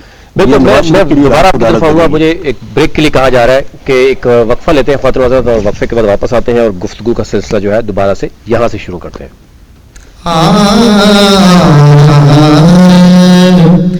ایک میں نہیں ان پر قربان زمانہ ہے، ایک میں ہی نہیں ان پر قربان زمانہ ہے، ایک میں ہی نہیں ان پر قربان زمانہ ہے، جو رب دو عالم کا محبوب یگانہ ہے، جو رب دو عالم کا محبوب یگانہ ہے. کل پل سے ہمیں جس نے، کل پل سے ہمیں جس نے خود پار لگانا ہے، خود پار لگانا ہے، زہرا کا وہ بابا ہے، حسنین کا نانا ہے، زہرا کا وہ بابا ہے، حسنین کا نانا ہے. آؤ در زہرا پر پھیلائے ہوئے دامن، پھیلائے ہوئے دامن، ہے نسل کریموں کی لجپال گھرانہ ہے، محروم کرم اس کو رکھیے نا سرے محشر، جیسا ہے نصیر آخر سائر تو پرانا ہے، ایک میں ہی نہیں ان پر قربان زمانہ ہے، جو رب دو عالم کا محبوب یگانہ ہے.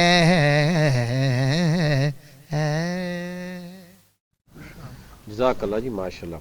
ہمارے ساتھ محمد عثمان موجود ہیں جن سے ہم نے نعت کی ساتھ حاصل کی. اب لبنہ صاحبہ کی طرف میں آگے بڑھنا چاہوں گی. لبنہ نورین صاحبہ اس وقت یتیم بچوں کی کفالت کی ایک بہت بڑی ذمہ داری سر انجام دے رہی ہیں. یقیناً حضرت محمد صلی اللہ علیہ وآلہ وسلم کا فرمان ہے کہ جس نے ایک یتیم کی کفالت کی ہے جنت میں میرے ساتھ ایسے ہوگا، اور ان کی دونوں انگلیاں جو ہیں وہ جڑی ہوئی تھی. تو اس سے بڑی تو بات ہی نہیں ہو سکتی اس کے بعد کہ ہم یتیموں کی بہتری کے لیے کام نہ کریں. ایک بہت بڑا کاز آپ لے کر چل رہی ہیں اس وقت. لبنہ نورین صاحبہ بتائیے گا کتنے بچوں کی کفالت آپ اس وقت کر رہی ہیں اور ان کی حوالے سے کیا ذمہ داریاں آپ سر انجام؟ میرے پاس 40 بچے ہیں جس میں سے 19 گرلس ہیں اور 21 بوائز ہیں. جو سب سے چھوٹی ایج میں نے بتائی تھی وہ 2.5 سال کی بچی ہے. اب وہ 4 بہن بھائی آئے ہیں میرے پاس سے فیصل آباد سے, اور ان کے فادر مدر کی دونوں کی روڈ ایکسیڈنٹ میں ڈیتھ ہوئی تھی, اور ان کا نانا میرے پاس آئے ان بچوں کو لے کے. انہوں نے فیس بک پہ نورین زندگی ویلفیئر ٹرسٹ کے فیس بک پہ میرا کانٹیکٹ نمبر دیکھا اور انہوں نے مجھ سے کانٹیکٹ کیا. تو وہ آئے کہتے ہیں کہ ان بچوں کو نہ آپ نے رکھنا ہے. میں نے کہا آپ نانا ہیں تو آپ رکھ سکتے ہیں ان بچوں کو افورڈ کر. کہتے ہیں میں اپنا نہیں کھا سکتا تو میں ان بچوں کو کیسے رکھ سکتا. تو وہ 4 بہن بھائی اب آپ ان کے پیرنٹس جی الحمدللہ. تو اسی طرح کے اور بچے بھی آپ کے پاس موجود ہیں. سب سے بڑے بچے کی عمر کیا ہے اور ان کی جو معاشی اور پھر ظاہر ہے کہ وہ اس وقت ایک ذہنی ٹراما سے گزر رہے ہیں, تو جو ان کی ایموشنل نیڈز ہیں کس طریقے سے اس کو کوپ کرتے ہیں؟ جو میرے پاس سب سے بڑا بچہ وہ 14 ایئر کا ہے, 9 کلاس میں پڑھ رہے ہیں. اور جو الحمدللہ میں نے پہلے بھی میں نے آپ کو بتایا تھا کہ میں ان بچوں کے ساتھ رہ رہی ہوں, میں ایز اے مدر رول کر رہی ہوں ان کے ساتھ. انہیں جس چیز کی ضرورت ہوتی ہے وہ میرے پاس آتے ہیں, میں فرمائش ان کی پوری نہ کروں تو اپنے فادر کے پاس جاتے ہیں کہ پاپا ہمیں یہ چیز چاہیے. اور اللہ کا لاکھ لاکھ شکر ہے, میری یہی کوشش ہوتی ہے کہ بچوں کے ذہن میں یہ چیز نہ آئے کہ وہ ایک یتیم خانے یا ایک اورفن ایج میں رہ رہے ہیں. ان کے مائنڈ میں یہی ہو کہ وہ اپنے گھر میں رہ رہے ہیں. اب میرے 40 بچے اسکول جب جاتے ہیں وہاں کے پرنسپل مجھے کہتے ہیں کہ میڈم ہمارے پاس اور بھی بچے جن کے 2 1 بچہ آتا ہے, ان کے پاس لنچ نہیں ہوتا کہ آپ 40 بچوں کا لنچ ایک جیسا اور ساروں کا لنچ آپ اسکول میں بھیجتی ہیں. تو کافی لوگوں نے مجھے یہ بھی کہا کہ آپ اپنا اسکول کیوں نہیں بنا لیتے. میں نے کہا اگر میں نے اپنا اسکول بنا لیا تو میرے بچوں کا مقابلہ دوسرے بچوں کے ساتھ مقابلہ نہیں کر سکتے. اور وہ چیز ظاہر بات ہے جو دوسرے اسکول میں جائیں گے, دوسرے بچے دیکھیں گے اس نے یہ چیز لی ہے یہ چیز لیا, تو وہ ظاہر بات مجھے آگے کہیں گے مما اس کے پاس وہ چیز ہے, مجھے وہ چیز پرووائڈ کرتے ہیں. اب چھوٹے بچے ان کے وہ کہتے ہیں مما ہمیں یہ والا بیگس چاہیے, یہ کارٹونس والا بیگ چاہیے, یہ والے بیڈس چاہیے. پھر میں انہیں وہ چیز آپ لے کے دیتی ہوں. موٹیویشن کہاں سے ہوئی, یعنی ویری فرسٹ ٹائم آپ نے کب سٹارٹ کیا اور کیا سٹارٹ کیا؟ میں نے 2019 کے اپریل میں سٹارٹ کیا تھا. 2014 میں میرا ایک بیٹا ہوا تھا, وہ 14 ڈیز زندہ رہا تھا, اس کی ڈیتھ ہو گئی تھی. پھر 2015 میں ایک میرا بیٹا ہوا, وہ 4 منتھ اور 2 ڈیز زندہ رہا تھا, اس کی بھی ڈیتھ ہو گئی تھی. اور میں کافی زیادہ آپ کو پتا ہے, اور میرا پہلا بیٹا 6 ایئر کے بعد ہوا تھا شادی کے. اور جب دونوں بیٹوں کی ڈیتھ ہوئی میں کافی ڈپریشن بھی ہو گئی تھی کہ سب کے بچے ہیں میرے نہیں ہیں. جدھر بھی جاؤ پہلا کوشچن یہ ہوتا تھا آپ کے بچے ہیں. تو پھر ہسبینڈ صبح جاتے کام, جب واپس آتے کہتے ہیں آپ کا موڈ آف ہوا ہے اور آپ کیا موڈ, آپ اس طرح کرو آپ کوئی ایسا سوشل ورک کا کوئی کام سٹارٹ کرو. یعنی کہ مجھے بچے چاہیے اور مجھے کچھ نہیں چاہیے. کہتے ہیں ٹھیک ہے آپ اورفنیج سٹارٹ کرو. پھر اللہ کا شکر میرے ہسبینڈ نے میرا ساتھ دیا اور میں نے ایک فلیٹ سے اورفنیج سٹارٹ کیا. جو سب سے پہلے 2 بچے میں لے گئی تھی کشمیر سے, اور ہماری ایک پوری ٹیم ہوتی ہے, وہ ویریفائی کرتے ہیں یہ بچہ ڈیزرونگ ہے. ایک تو فرسٹ آف آل وہ اورفن ہو, دوسرا ڈیزرونگ ہو.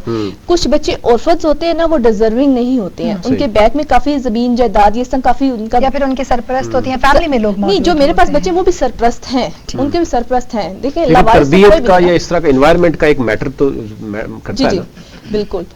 تو اس لیے پھر لوگ ان بچوں کو پھر پرووائڈ کرتے ہیں جن کا بیک میں کچھ بھی نہیں ہوتا, ان بچوں کو ہم پھر اپنے. آپ کے پاس زیادہ تر جو بچے ہیں ان کے دونوں پیرنٹس نہیں ہیں؟ دونوں پیرنٹس نہیں ہیں. بہت بڑی ذمہ داری آپ اس وقت سر انجام دے رہی ہیں. اس سے پہلے میں ریحان آپ کی طرف آؤں, ایک سوال میں لبنہ صاحبہ آپ سے کرنا چاہوں گی, ان کی معاشی ضروریات آپ کیسے پورا کرتی ہیں؟ میں نے ہر بچے کی اسپانسرشپ لگائی ہوئی ہے 12,000, جس میں سے کچھ بچے میرے اسپانسرشپ ہیں تو وہ الحمدللہ ادھر سے اسپانسرشپ سے پوری ہو جاتی ہے, اور جو کچھ رہ جاتا ہے وہ میرے ہسبینڈ کا بزنس ہے, اس میں سے 35% وہ بچوں کے لیے کرتے ہیں. بہت خوبصورت بات ہے, اللہ تعالیٰ آپ کو اس کا اجر دے. ریحان آپ کی طرف آنا چاہوں گی. ظاہر ہے ہر انسان, جیسے لبنہ صاحبہ جو ہیں وہ اس وقت بھلائی کے کاموں میں بہت یتیموں کی کفالت کریں, اسی طریقے سے بہت سی فیملیز ہیں جن کو آپ کی آرگنائزیشن جو ہے وہ ایڈ پرووائڈ کر رہی ہے. آگاہ کیجیے گا اس وقت جو آپ کی سرگرمیاں ہیں ان کے حوالے سے بھی ہمیں, اور آنے والے وقت میں, کیونکہ رمضان کے بعد بھی ظاہر مشکلات جو لوگ سفر کر رہے ہیں ان کی اپنی جگہ پر رہتی ہیں, ان کو ضرورت بھی رہتی ہے, لیکن جو ہماری نیکی کی رفتار ہے وہ تھوڑی سی سلو ڈاؤن ہو جاتی ہے, کیونکہ وہ 70 گنا ثواب ہمیں نہیں مل رہا ہوتا اس طریقے سے. عمومی طور پر جو کہا جاتا ہے کہ وہ ایک عام پیس کا ثواب جو ہے وہ ہو جاتا ہے. خیر اجر تو اللہ تعالیٰ نے دینا, ہو سکتا ہے 70 گنا وہ بڑھا کر دیں یا 70,000 گنا بڑھا کر دیں. تو اس وقت میں آپ لوگوں کو کیا کہنا چاہیں گے کہ کس طرح کا جو ان سے تعاون ہے وہ آپ کو درکار رہے گا؟ ایک میں ایڈیشن بھی کرنا چاہوں کہ گزشتہ جو آپ کا رمضان مبارک تھے یا کووڈ سے پہلے اور اس کے بعد کتنی بڑی تبدیلی آپ نے دیکھی ہے؟ جی بہت شکریہ آپ کا. یقیناً یہ جو فنڈ ریزنگ اور خاص طور پر جو مشکلات ہیں یہ تو آرگنائزیشن کے ساتھ رہتی ہی ہیں, لیکن فلاحی ادارے کے لیے ریڑھ کی ہڈی بھی یہی چیز ہے جس کی بنیاد کے اوپر ادارہ قائم ہے. میں خاص طور پر مسلم ہینڈز کے پرسپیکٹو کی اگر بات کروں تو ہم چونکہ بچے کے گرد جتنے بھی عوامل ان پہ کام کرتے ہیں, چائلڈ فوکس آرگنائزیشن ہے, چاہے وہ بنگلہ دیش کے ہوں, سری لنکا کے ہوں, یمن کے ہوں، فلسطین کے ہوں یا پاکستان کے، 52,000 سے زائد بچے اس وقت جو مستقل تعلیم حاصل کر رہے ہیں ہمارے قائم کردہ تعلیمی مراکز کے ذریعے، جس میں ایک تو ہمارے اپنے بنائے ہوئے اسکول آف ایکسیلنسز ہیں، ماڈل اسکولس ہیں، پھر ایک وہ پروگرام جو گورنمنٹ آف پنجاب کے ساتھ اپنے PSSP کے تھرو 132 اسکولس ہیں، اس طرح سندھ میں سیف ایجوکیشن فاؤنڈیشن کے ساتھ بدین ڈسٹرکٹ کے اندر 20 اسکولس جو ہیں جس کو مسلم ہینڈز اس وقت چلا رہا ہے، اور جہاں پر بچے پہلے بالکل نہیں تھے لیکن ہم نے اب کیونکہ کومولیٹو اپروچ کے تحت ان کو اتنا اپ گریڈ کر دیا کہ وہاں 2,000 سے 22,000 تک ان کی تعداد جا چکی ہے، اور پنجاب کے اندر بھی حال یہی ہے، صورتحال یہی ہے۔ اچھا، اب یہ وہ چیزیں ہیں جو کہ ساتھ صرف رمضان میں تو نہیں چلیں گی، ان کو چلانے کے لیے مستقل ڈونر چاہیے، اور ڈونر بھی اسی طرح کام کرتا ہے جس طرح آپ کسی بھی کمپنی کی پروموشن کر کے اس کو انگیج کرتے ہیں۔ تو ہماری انگیجمنٹ کیا ہے؟ سچائی۔ ہماری انگیجمنٹ کیا ہے؟ ایمانداری۔ ہماری انگیجمنٹ یہ کہ وہ فلاحی ادارے جو سچائی کی بنیاد پر اور امانتداری کے ساتھ اس امین کی امانت کو حقدار تک پہنچا دیں۔ پاکستان میں جو ہمارا اس وقت کام کرنے کا انداز ہے اس میں 100% چیریٹی اس یتیم اور غریب اور بیوہ تک پہنچتی ہے، اور جو دنیا میں ہم چیریٹی اکٹھی کرتے ہیں اوبویسلی وہ انٹرنیشنل رولز کے مطابق پاکستان کے اندر بھی اور دیگر ممالک میں خرچ ہوتی ہے۔ رہی بات جو آپ نے بات کی کہ پاکستان کے اندر جو کام کرنے کا انداز ہے کووڈ کے بعد اور کووڈ سے پہلے، تو یقیناً ایک بہت بڑی تبدیلی آئی ہے، ایک بہت بڑا گیپ آیا ہے۔ اب دینے والے بھی لینے والوں کی صف میں کھڑے ہوتے ہوئے نظر آ رہے ہیں جو کہ المیہ ہیں۔ ایک تنخواہ دار طبقہ، میں جب اپنے گرد اپنے لوگوں کو دیکھتا ہوں، چاہے میرا مالی ہو، چوکیدار ہو، کام کرنے والا ہو، یا ہمارے گھر میں کام کرنے والی کوئی میڈ ہو، تو یقیناً اس سے بھی آپ کو اندازہ ہوتا ہے، لیکن ہمارا تو کیونکہ سارا دن ڈائریکٹ رابطہ ہے ایک بینیفیشریز کے ساتھ، ان کے مسائل کے ساتھ، ان کی درخواستوں کے ساتھ، تو اب معلوم یہ پڑ رہا ہے کہ آنے والے دنوں میں ہمیں شدید مشکلات کا سامنا ہو سکتا ہے، کیونکہ دینے والا بھی اپنے ہی گرد لوگوں کو تلاش کر کے وہ تو تقسیم کر چکا ہوتا ہے۔ کیونکہ دیکھیں پہلے لوگ رفائی ادارے کی طرف آتے تھے کہ رفائی ادارے ایک ذریعہ ہے بیت المال کی طرز کا، اب بیت المال کی طرز ہر شخص نے الحمدللہ، یہ اچھی بات ہے کہ اپنے تئیں اپنی وسعت میں وہ کام کر رہا ہے اور وہ اس کو بڑے اصل انداز میں سر انجام دے رہا ہے، لیکن مالی طور پر دیکھیں آپ کی تنخواہ کا اضافہ نہ ہونا، حکومت کے جو اس وقت آئے روز ٹیکسیز ہیں اور جو ہمارے اخراجات ہیں ان کا بڑھ جانا، یہ تمام چیزیں غریب کی زندگی پہ بہت گہرا اثر ڈال رہی ہیں، اور جس کی بنا پر وہ بھی پریشان ہے۔ آپ کے کام میں مسجد اقصیٰ کا تذکرہ آپ نے کیا، وہ بتائیے گا کہ کیا آپ کا کام ہر سال، کیونکہ آپ نے دیکھا کہ یہ ایک المیہ بھی ہے اور ایک تشویش کی بات بھی ہے کہ جیسے ہی رمضان المبارک یا کوئی مقدس ایام آتے ہیں تو بیت المقدس کے اندر ایک دہشت گردی کا کوئی نہ کوئی واقعہ رونما ہو جاتا ہے، اور پچھلے دنوں بھی آپ نے یہ خبریں ٹی وی کی جو ہے وہ زینت بنی۔ تو یہ پاکستان کی نہیں بلکہ یہ امت مسلمہ کی ایک ایسی تصویر ہے کہ جس کے پر سب لوگوں کو یکجا ہو کر سوچنا ہے کہ ہم کس طرح اس طرح کی جو ہے چیزوں کو جو ہے نا وہ اپنے نبرد آزما ہو سکتے ہیں۔ تو اس حوالے سے جارڈن گورنمنٹ جو ہے وہ فلسطین کے اس وقت مسجد اقصیٰ کے کاز کو لے کے عالمی دنیا میں OIC کے مطابق وہ اس کو لیڈ کر رہی ہے، تو انہوں نے دنیا کے اندر کام کرنے والے فلاحی اداروں میں سے مسلم ہینڈز کو بھی اپنے اس مشن کا حصہ بنایا، اور ان کو یہ بہت بڑا اعزاز ہے پاکستان کے لیے کہ انہوں نے اپروول دیا کہ مسلم ہینڈز ہی جو ہے وہ رمضان المبارک کے اندر مسجد اقصیٰ اور سے متصل علاقوں میں جہاں پر ڈیزاسٹر ہے، جہاں پر اس وقت جو ہے وہ جنگ کی صورتحال ہے، وہاں پر اپنی رفاع عامہ کی خدمات سر انجام دے گا۔ اچھا، اس کے پیچھے کیونکہ ہماری سٹوری یہ تھی کہ ہم بغیر کسی کاز کے، بغیر کسی ایسے ایجنڈے کے اس خدمت اور خیر کے جذبے سرشار امت مسلمہ کے ان مسائل زدہ لوگوں کے لیے کام کر رہے ہیں کہ جہاں پر ہمیں پہنچنا ہے، اور ہمارا ڈونر بھی کہتا ہے کہ آپ وہاں پر کام کریں، خاص طور پر جب سیریا کی بات ہو، فلسطین کی بات ہو، یمن کی بات ہو۔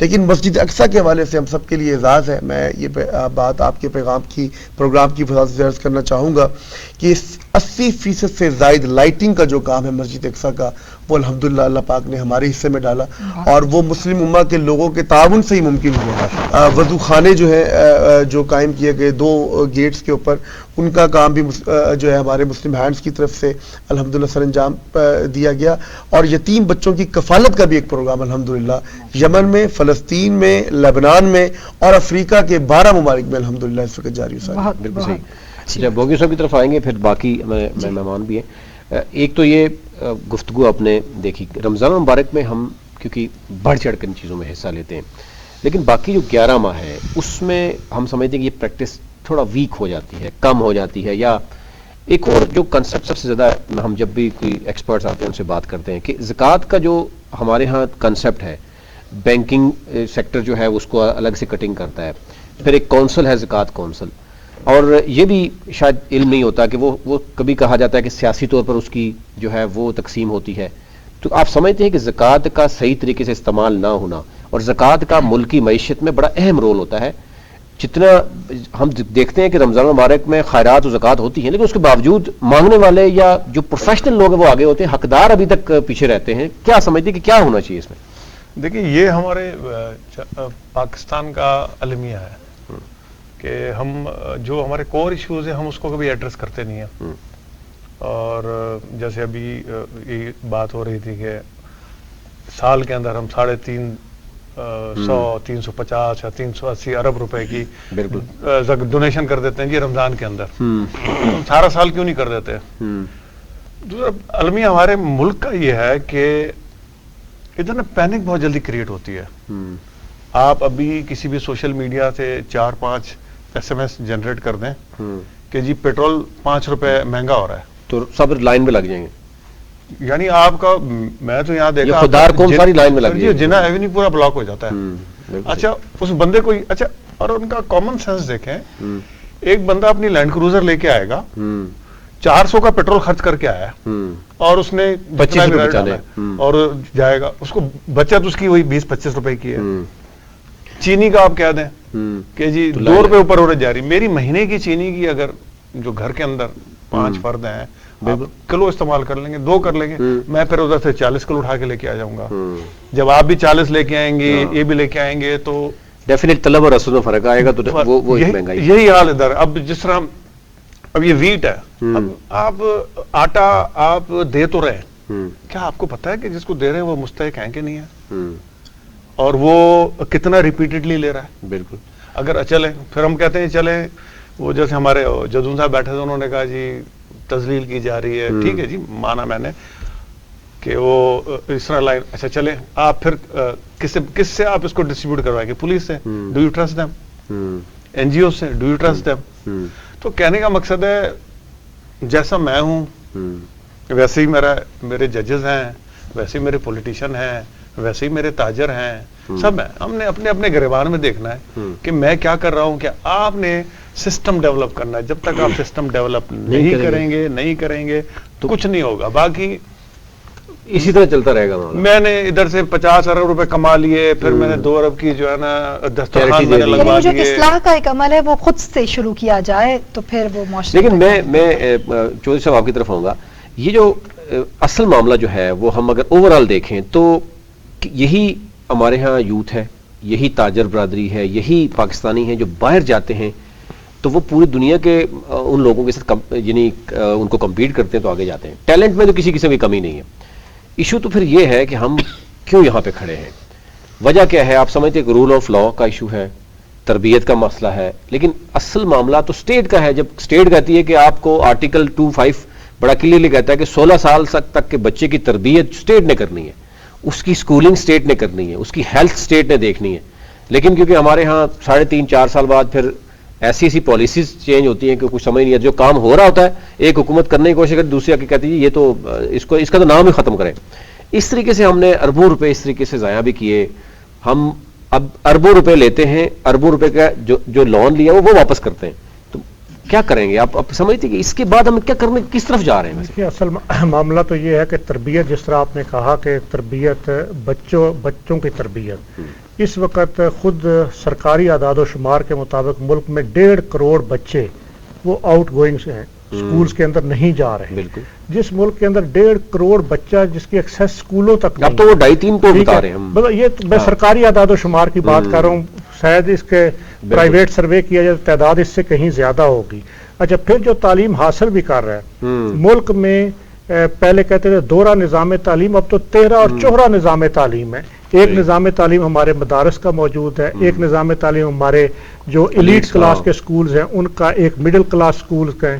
مطلب وہ نظام تعلیم جس کے بارے میں لارڈ میکالے جس نے یہ نظام تعلیم بنایا اس نے خود یہ کہا کہ میں ایک ایسا نظام تعلیم بنا رہا ہوں جو کلرک تو پیدا کرے گا. ٹھیک ہے, وہ کلرک پیدا کر رہا ہے. اور ہماری رولنگ ایلیٹ آپ دیکھیں وہ تو آکسفورڈ سے اور باہر سے پڑھ کے آتی ہے. تو جب آپ, اور پھر ایک ایسا نظام تعلیم ہے کہ جس نظام تعلیم کے اندر اخلاقی قدریں نہیں سکھائی جا رہی، جس نظام تعلیم کے اندر ٹیکنیکل ایجوکیشن آپ لوگوں کو نہیں دے رہے، مطلب آپ لوگوں کو اگر ماسٹرز کرواتے ہیں، آپ ان کو بیچلرز کرواتے ہیں، لیکن ان کے پاس کوئی ایکسپرٹی کسی فیلڈ کی موجود نہیں ہوتی، تو جب اس طرح کا نظام تعلیم ہوگا تو پھر قوم کی اخلاقی تربیت نہیں ہوگی۔ اور پھر ہمارا المیہ یہ ہے کہ ہماری قومی زبان اردو ہے اور ہم اسکولوں کے اندر انگلش کے اندر پڑھانا چاہتے ہیں۔ اچھا، چاہیے تو یہ تھا کہ ہم سندھ میں سندھی میں، بلوچستان میں بلوچی میں پڑھاتے اور پھر قومی زبان اردو کے اندر ہمارا سلیبس ہوتا، تاکہ ایک عام پاکستانی، ایک عام بچہ پڑھ سکتا، اس کی تربیت ہوتی۔ تو ایک تو مسئلہ یہ ہے کہ تربیت کیسی ہوگی جب ہمارا، اور دوسری بات یہ ہے کہ جب ہمارا کوئی قومی مقاصد ہمارے پیش نظر نہیں ہوں گے تو کیسے ہم قوم کی تربیت کریں گے؟ اور پھر اس سے اگلا مرحلہ یہ کہ جو بچے پڑھ لکھ جاتے ہیں، آپ دیکھیے کہ یہ گزشتہ چند ماہ کے اندر 7 لاکھ تعلیم یافتہ نوجوان پاکستان سے باہر چلے گئے۔ ٹھیک ہے، وہ باہر جانے کے نتیجے میں وہاں پہ روزگار کماتے ہیں، وہ فارن ریمیٹنس پاکستان میں بھیجتے ہیں، لیکن پاکستان کا برین ڈرین ہو جاتا ہے۔ جب پاکستان کا ایک ذہین نوجوان، ایک پڑھا لکھا نوجوان، ایک ٹیلنٹڈ نوجوان وہ ملک سے باہر چلا جاتا ہے، جب وہ باہر کیوں جاتا ہے؟ اس لیے کہ اس کو اس ملک کے اندر اپرچونٹیز نہیں ملتی، اس کی صلاحیتوں سے فائدہ نہیں اٹھایا جاتا۔ آپ بھی روزانہ یہ شوز کرتے ہیں کہ اس ملک کے اندر، دنیا کے اندر، اگر میتھس کے اندر ٹاپسٹ نوجوان کو لیا جاتا ہے تو وہ پاکستانی نوجوان ہوتا ہے۔ اسی طریقے سے جب آپ او لیول، اے لیول کے ٹاپسٹ دیکھتے ہیں تو وہ پاکستانی میں بچہ اور بچی ملتی ہے۔ مسئلہ یہ ہے کہ پاکستان کے اندر ٹیلنٹ کی کوئی کمی نہیں ہے، لیکن اس ٹیلنٹ کو استعمال کرنے کا ہمارے ہاں کوئی سسٹم موجود نہیں ہے۔ اور دوسری جو اس کے حوالے سے بات آپ کر رہے تھے کہ ایک تو ٹیلنٹ کو استعمال نہیں کیا جاتا، اور پھر جو آپ نے قوانین کی بات کی، قوانین کے اندر بنیادی مسئلہ ہے کہ پاکستان کا آئین 100% درست ہے، لیکن اس آئین کے اوپر عمل درآمد نہیں۔ جس کی لاٹھی اس کی بھینس کا قانون ہے۔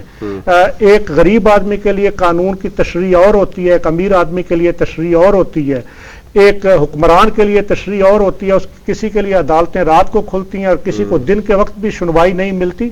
تو پھر اس طریقے سے جب نظام عدل ایسا ہوگا تو پھر کیسے ملک کا، آپ کہتے ہیں باہر جاتے ہیں، یہی پاکستانی باہر جا کے لائن میں کیوں لگتا ہے؟ اس لیے کہ اس کو پتہ ہوتا ہے کہ یہاں قانون سب کے لیے برابر ہے، اور یہاں پہ اس کو پتہ ہے کہ قانون، اور یہاں تو قانون ایسا ہے کہ 300 ارب روپے کا مفت پیٹرول ہماری ایلیٹ کلاس کو ملتا ہے۔ اب وہ کیا کہا جاتا ہے کہ کفر کا معاشرہ تو چل سکتا ہے، لیکن اس طرح تو معاشرے قائم نہیں رہتے۔ تو اس لیے مطلب آپ دیکھیں نا، ہم اس وقت مہنگائی کا رونا رو رہے ہیں، ہم ایک عام آدمی کا رونا رو رہے ہیں، تو یہ جو ہمارے صدر پاکستان سے لے کر میں ایک یونین کونسل کے چیئرمین تک کی بات کروں گا جو عوامی نمائندے ہیں، آخر یہ تنخواہیں کیوں لیتے ہیں، یہ مراعات کیوں لیتے ہیں، ان کو مفت پیٹرول کیوں بند نہیں ہوتا، ان کا مفت علاج کیوں بند نہیں ہوتا، ان کی مفت بجلی، مفت گیس کیوں بند نہیں کیا جاتا؟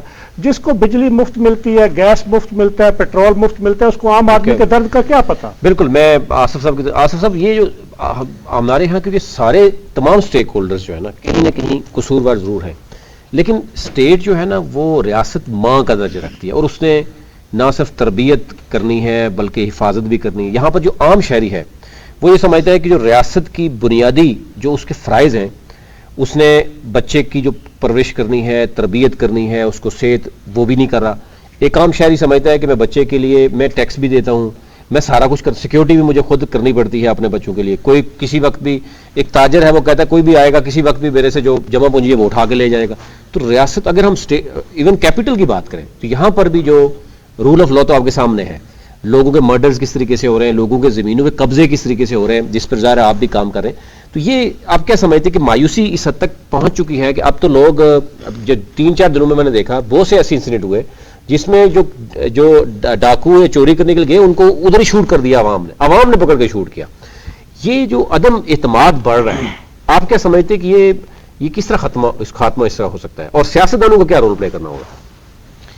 دیکھیں نوید بھائی، ایک تو سب سے پہلی بات یہ ہے نا کہ جب تک عوام کو خود شعور نہیں آئے گا نا، دیکھیں آپ نے پولیٹیشین کی بات کی نا، میں بھی ایک چھوٹا سا پولیٹیکل ورکر ہوں۔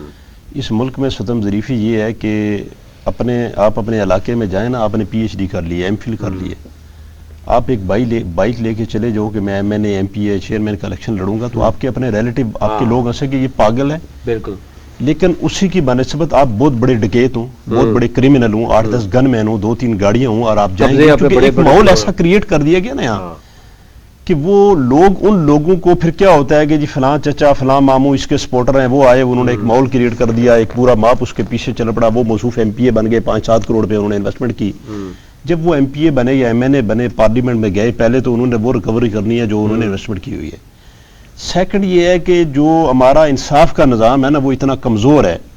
مطلب یہاں پہ کچھ اپر لیول پہ ایسے مافیاز ہیں ود اسٹیبلشمنٹ. اب پتہ نہیں آپ کے چینل پہ میں جو بات کر رہا ہوں، میں تو خیر ڈرتا نہیں ہوں، میں اور ٹائپ کا آدمی ہوں، لیکن وہ ایک آپ اپنی فارن پالیسی آپ کے پولیٹیشین نہیں بنا سکتے، فائنانس پالیسی وہ نہیں بنا سکتے. مطلب کوئی بھی ملٹی نیشنل یا نیشنل لیول کا ڈیسیجن جو ہے وہ آپ کی کوئی ڈیموکریٹک، اگر میں جس پارٹی سے ہوں وہ ہمیشہ اسٹیبلشمنٹ گنتی رہی ہے، لیکن میں حقائق آپ کو بتا رہا ہوں کہ وہ آپ اس وقت وہ خاموش بیٹھی مطلب نہیں کر سکتے ہو نا، آپ نہیں کر سکتے ہو. اگر کرنا چاہو گے تو آپ کو بھٹو بننا پڑے گا، پھر نواز شریف کی طرف باہر بھاگنا پڑے گا، پھر عمران خان کی طرح اٹھا کے باہر پھینک دیا جائے گا آپ کو. مطلب میں میرٹ 13 پارٹیاں مل کے بیٹھ کے خاموشی سے بیٹھ جائیں، پھر تو یہ میں آپ کو بتاتا ہوں نا. اب دیکھیں پارٹیاں تو اپنی جگہ پہ بیٹھ گئی ہیں نا. اب اس ملک میں عدلیہ کی آپ کو مثال دیتا ہوں. اب سب سے بڑی ستم ظریفی، جس دن اس ملک میں انصاف شروع ہو گیا نا، اس دن عام آدمی کو انصاف ملنا شروع ہو جائے گا تو ساری چیزیں بالکل سموتھلی چل پڑیں گی اور سب کچھ اسٹیبلش ہو جائے گا. ابھی جو کریٹ ہوا ہے آپ نے دیکھا ایسا ماحول کہ ڈالر اور تو بہت ساری چیزیں ہیں، لیکن سب سے زیادہ ڈی اسٹیبل اس لیے جو ہم ہوئے ہیں وہ پولیٹیکلی جو سینیریو بنا ہوا ہے یہ ہمیں بہت پیچھے لے گیا. کیوں لے گیا؟ یہ ہمیں اس لیے پیچھے لے گیا کہ یہ عدلیہ کی کمزوریاں ہیں، عدالت کی کمزوریاں ہیں. شاید ابھی 90 دن میں الیکشن ہونے مسٹ ہیں، یہ ہم بھی سمجھتے ہیں، لیکن کیا نظریہ ضرورت کے تحت اس سے پہلے بھی آپ لوگ فیصلے کرتے رہے ہو، اب بھی نظریہ ضرورت کے تحت فیصلے ہو رہے ہیں. جب نظریہ ضرورت کے تحت فیصلے ہوں گے تو ملک کیسے اسٹیبلش ہوگا؟ نہیں بالکل کبھی بھی اسٹیبلش نہیں ہو سکے گا. دیکھیں ایک چیز بڑی کلیئر ہے کہ 90 دن کے اندر الیکشن ہو تو ہونے چاہیے.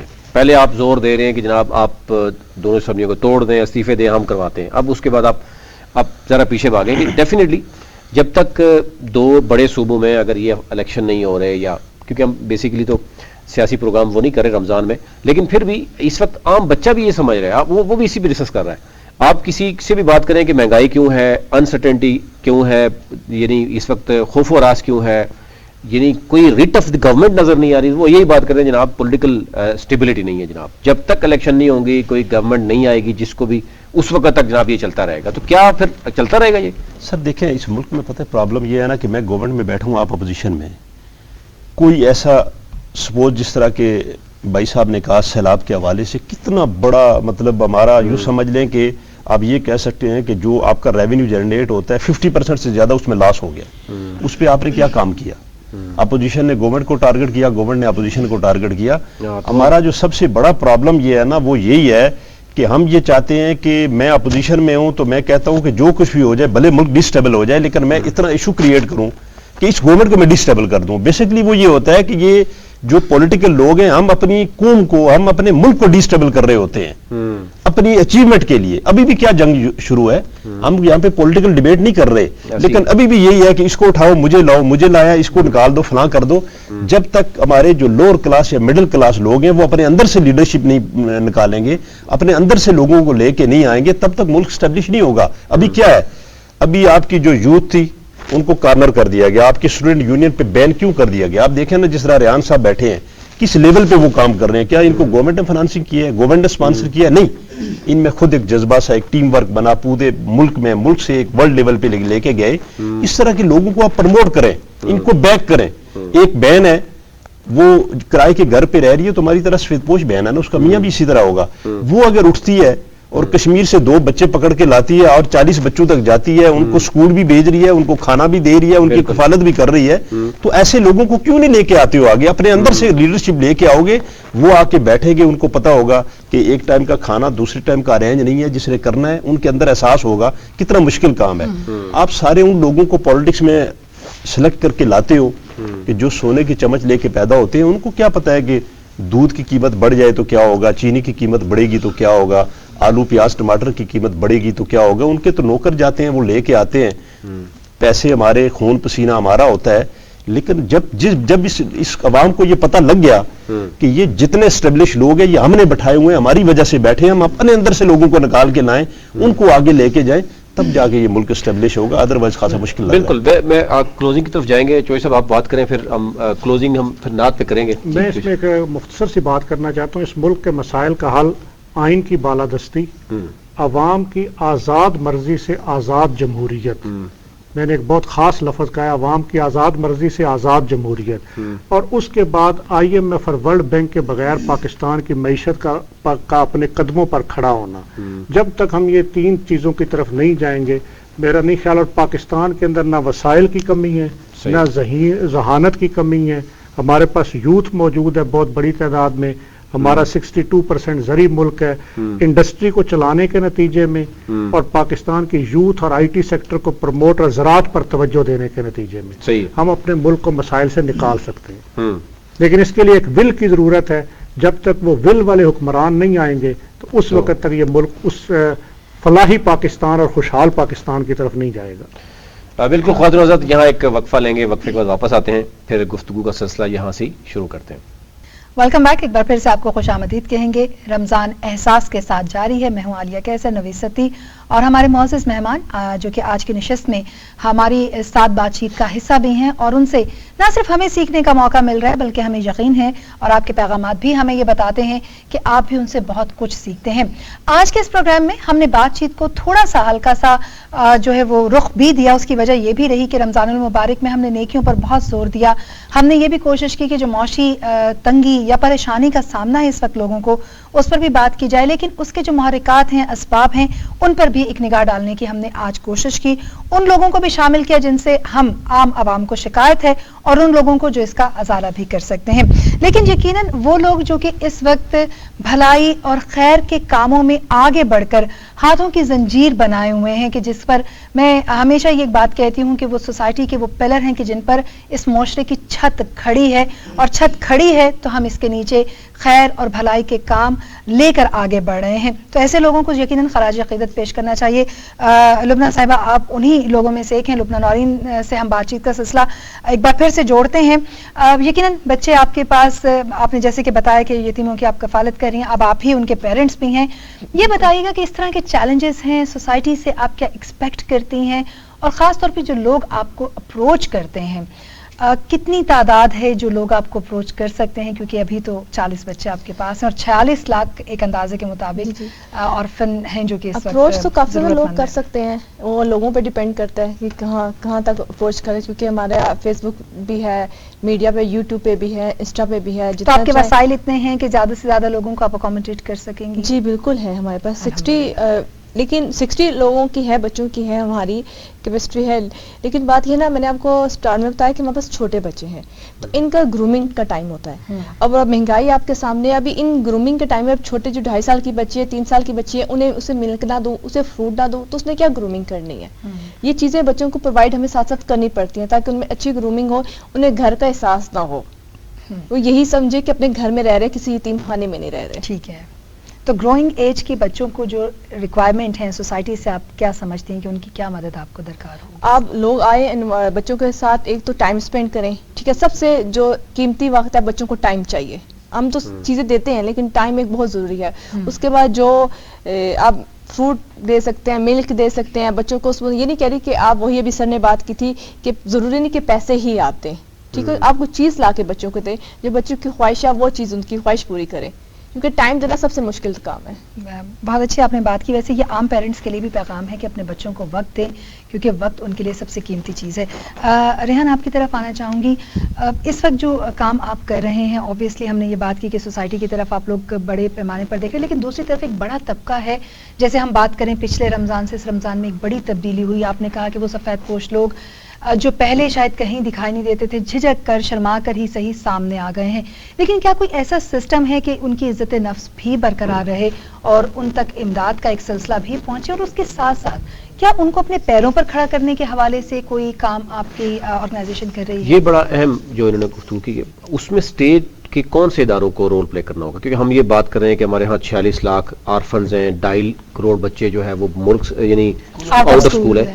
تو ہمیں پھر چاہیے پھر انٹرپرینیورشپ کی ہمیں ایک بہت بڑی 40 لاکھ بچے ہمارے جو گریجویٹ ہیں وہ فیلڈ میں جا رہے ہیں. تو اس صورتحال میں ہم مچھلی پکڑنا کیسے سکھائیں گے؟ مچھلی دے تو رہے ہیں لیکن آپ سمجھتے مچھلی پکڑنا سکھا رہے ہیں تاکہ آنے والے دنوں میں یہ بچے اپنے پاؤں پہ خود کھڑے ہو سکیں. دیکھیے یہ جس طرح آپ نے آؤٹ آف اسکول بچوں کی بات کی اور 46 لاکھ یتیماں کی بات کی, میں یہاں پر آپ کا توجہ دلانا چاہوں گا ان اسٹریٹ چلڈرن کے حوالے سے. ہم نے اس بچوں کے لیے بھی سوچا کہ جن کے بارے میں کوئی سوچتا ہی نہیں تھا کہ دکان پہ کام کرنے والا جو ہے ایک کیا کہتے ہیں کسی ریڈی پہ جو ہے نا آلو بیچنے والا, کوئی چھوٹا, کوئی فنکار, کوئی دکان پہ جو ہے نا وہ موٹر بائک کے ساتھ ایک بڑے کے ساتھ ایک چھوٹا بن کے کام کرنے والا, یہ وہ بچے تھے. ہم نے 2014 میں جب یہ انیشیٹو کیا اسٹریٹ چلڈرن بچوں کے حوالے سے, تو آج میں آپ کو سکسیس سٹوریز بتاؤں کہ ان کو ہم ناروے لے کر گئے, میں نے لاسٹ ٹائم بھی آپ کو پروگرام میں اپڈیٹ کیا, پھر ایشیا کپ چائنا میں ایک ٹیم لے کر گئے, رشیا ورلڈ کپ میں لے کر گئے, اسٹریٹ چائلڈ کا جو لاسٹ ایئر دوحہ میں ورلڈ کپ ہوا, ان بچوں نے اپنی مہارت کے جلوے دکھائے. یعنی کہ بیکار کوئی نہیں ہے بچہ, لیکن یہ کہ قوم کے ان بچوں کو کوئی سنبھالے تو صحیح, کوئی تو ان بچوں کی جو ہے نا وہ بات پکڑے. اچھا وہ جو بچے 2018 میں ہمارے پاس آئے جو رشیا ورلڈ کپ میں گئے تھے, جب رشیا میں بڑا فٹ بال کا عالمی ورلڈ کپ ہوا, اس کا جو کیپٹن ہے اس وقت وہ ٹرکی میں تعلیم حاصل کر رہا ہے اسکالرشپ پہ. اس کے بعد جو اس کی ٹیم کے 4 ممبر ہیں وہ پاکستان فٹ بال ٹیم کا حصہ بن چکے. ہم نے فٹ بال کھیلنے والوں بچوں کو اس لیے کیا کہ یہ ایک بڑا عمومی اور بڑا سستا کھیل ہے. اچھا یہ وہ بچے ہیں جو مطلب کہ دھتکارے ہوئے تھے اور اسٹریٹ چلڈرن تھے. اب بات کرتے ہیں جو ہمارے آؤٹ آف اسکول بچوں کی, تو یہ 52,000 بچے جو ہم مطلب کیٹرنگ کر رہے ہیں, یہ بچے انشاءاللہ کل کو قوم کا فیوچر بنیں گے. اب تیسری بات کرتے ہیں اسکل کے حوالے سے. ایک بچہ جو پڑھنا ہی نہیں چاہتا, جو کام ہی نہیں کرنا چاہتا, تو اس کو اسکل کیسے دیں گے؟ ٹیفٹا کے ساتھ مل کے میں نے آپ سے یہ شیئر کرنا چاہتا ہوں کہ 52 لیبز اسٹیبلش کی ہم نے پنجاب کے اندر. ابھی ہم نے ایس ٹیفٹا کے ساتھ مل کے کراچی اور سندھ کے مضافاتی علاقوں کے اندر 42 لیبز آفٹر دس فلڈ ہم نے کی.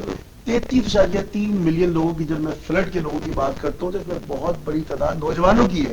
جل مکسی, مستونگ, صوبت پور جہاں ہم کام کر رہے ہیں بلوچستان آفس کے ذریعے, دیکھیں وہاں پر قوم کے بڑوں کو اس طرح کے اسکل ڈیولپمنٹ پروگرام کے ذریعے کام کرنا ہوگا. میں یہاں پر ایک آپ کو بتا دوں کہ آنے والا دور فلاحی ادارہ ہو, آئی ٹی کے مارکیٹ کے لوگ ہوں, تاجر برادری ہو, یا ہماری کوئی بھی ایسی اتھارٹیز ہوں, یہ آئی ٹی کا دور ہوگا. آئی ٹی کے ذریعے گھر بیٹھے بیٹھے آج کل بڑے آسان انداز میں دیکھیے ایک بڑی مہم ہے کہ لوگوں کو سکھایا جا رہا ہے کہ ڈالر کیسے کمائیں, کس طرح کم جو ہے نا وسائل کے ذریعے پروموٹ کر رہے ہیں. آرٹیفیشل انٹیلیجنس آپ سن رہے تھے 4 سالوں سے, اب تو ہر کسی کے جیب میں چیٹ جی پی ٹی پہنچ گیا, تو اب تو ہر چیز آسان ہو چکی. یہ وہ چیزیں ہیں جن کے ذریعے لوگوں کو کام کرنا ہوگا. گورنمنٹ کیا کر سکتی ہے؟ دیکھیں احساس پروگرام کی میں آج بھی تعریف کروں گا کہ اس نے وہ واحد پروگرام دیا, BASP پروگرام کی بھی میں اس کے اندر شامل کر دیتا ہوں, کہ جہاں پر ہر اس شخص کا ڈیٹا موجود ہے جس نے نہ انٹرنیشنل ٹریول کیا ہوگا, جس کے اکاؤنٹ میں 10 لاکھ سے زیادہ رقم نہیں ہوگی, جس کے اکاؤنٹ میں کبھی بھی زیادہ بڑی رقم نہ آئی ہوگی, جس نے کوئی پاسپورٹ نہیں بنوایا ہوگا, جس نے ہر وہ آسائش و آرامی کی طرف کبھی بھی نہ گیا ہو, اس کو اس کے دائرہ کار کے اندر جو ہے وہ چیزیں دی جائے گی.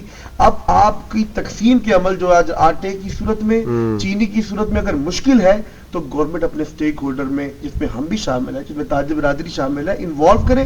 سٹیک ہولڈر کنسلٹیشن سیشن کے ذریعے ہی قومیں بنتی ہیں. قوموں کی مسائل قوموں کے لوگ ہی بتاتے ہیں, قوم کے لوگ ہی بتائیں گے کہ آپ نے کس طرح چیزوں کو بہتر انداز میں ترتیب دینا ہے.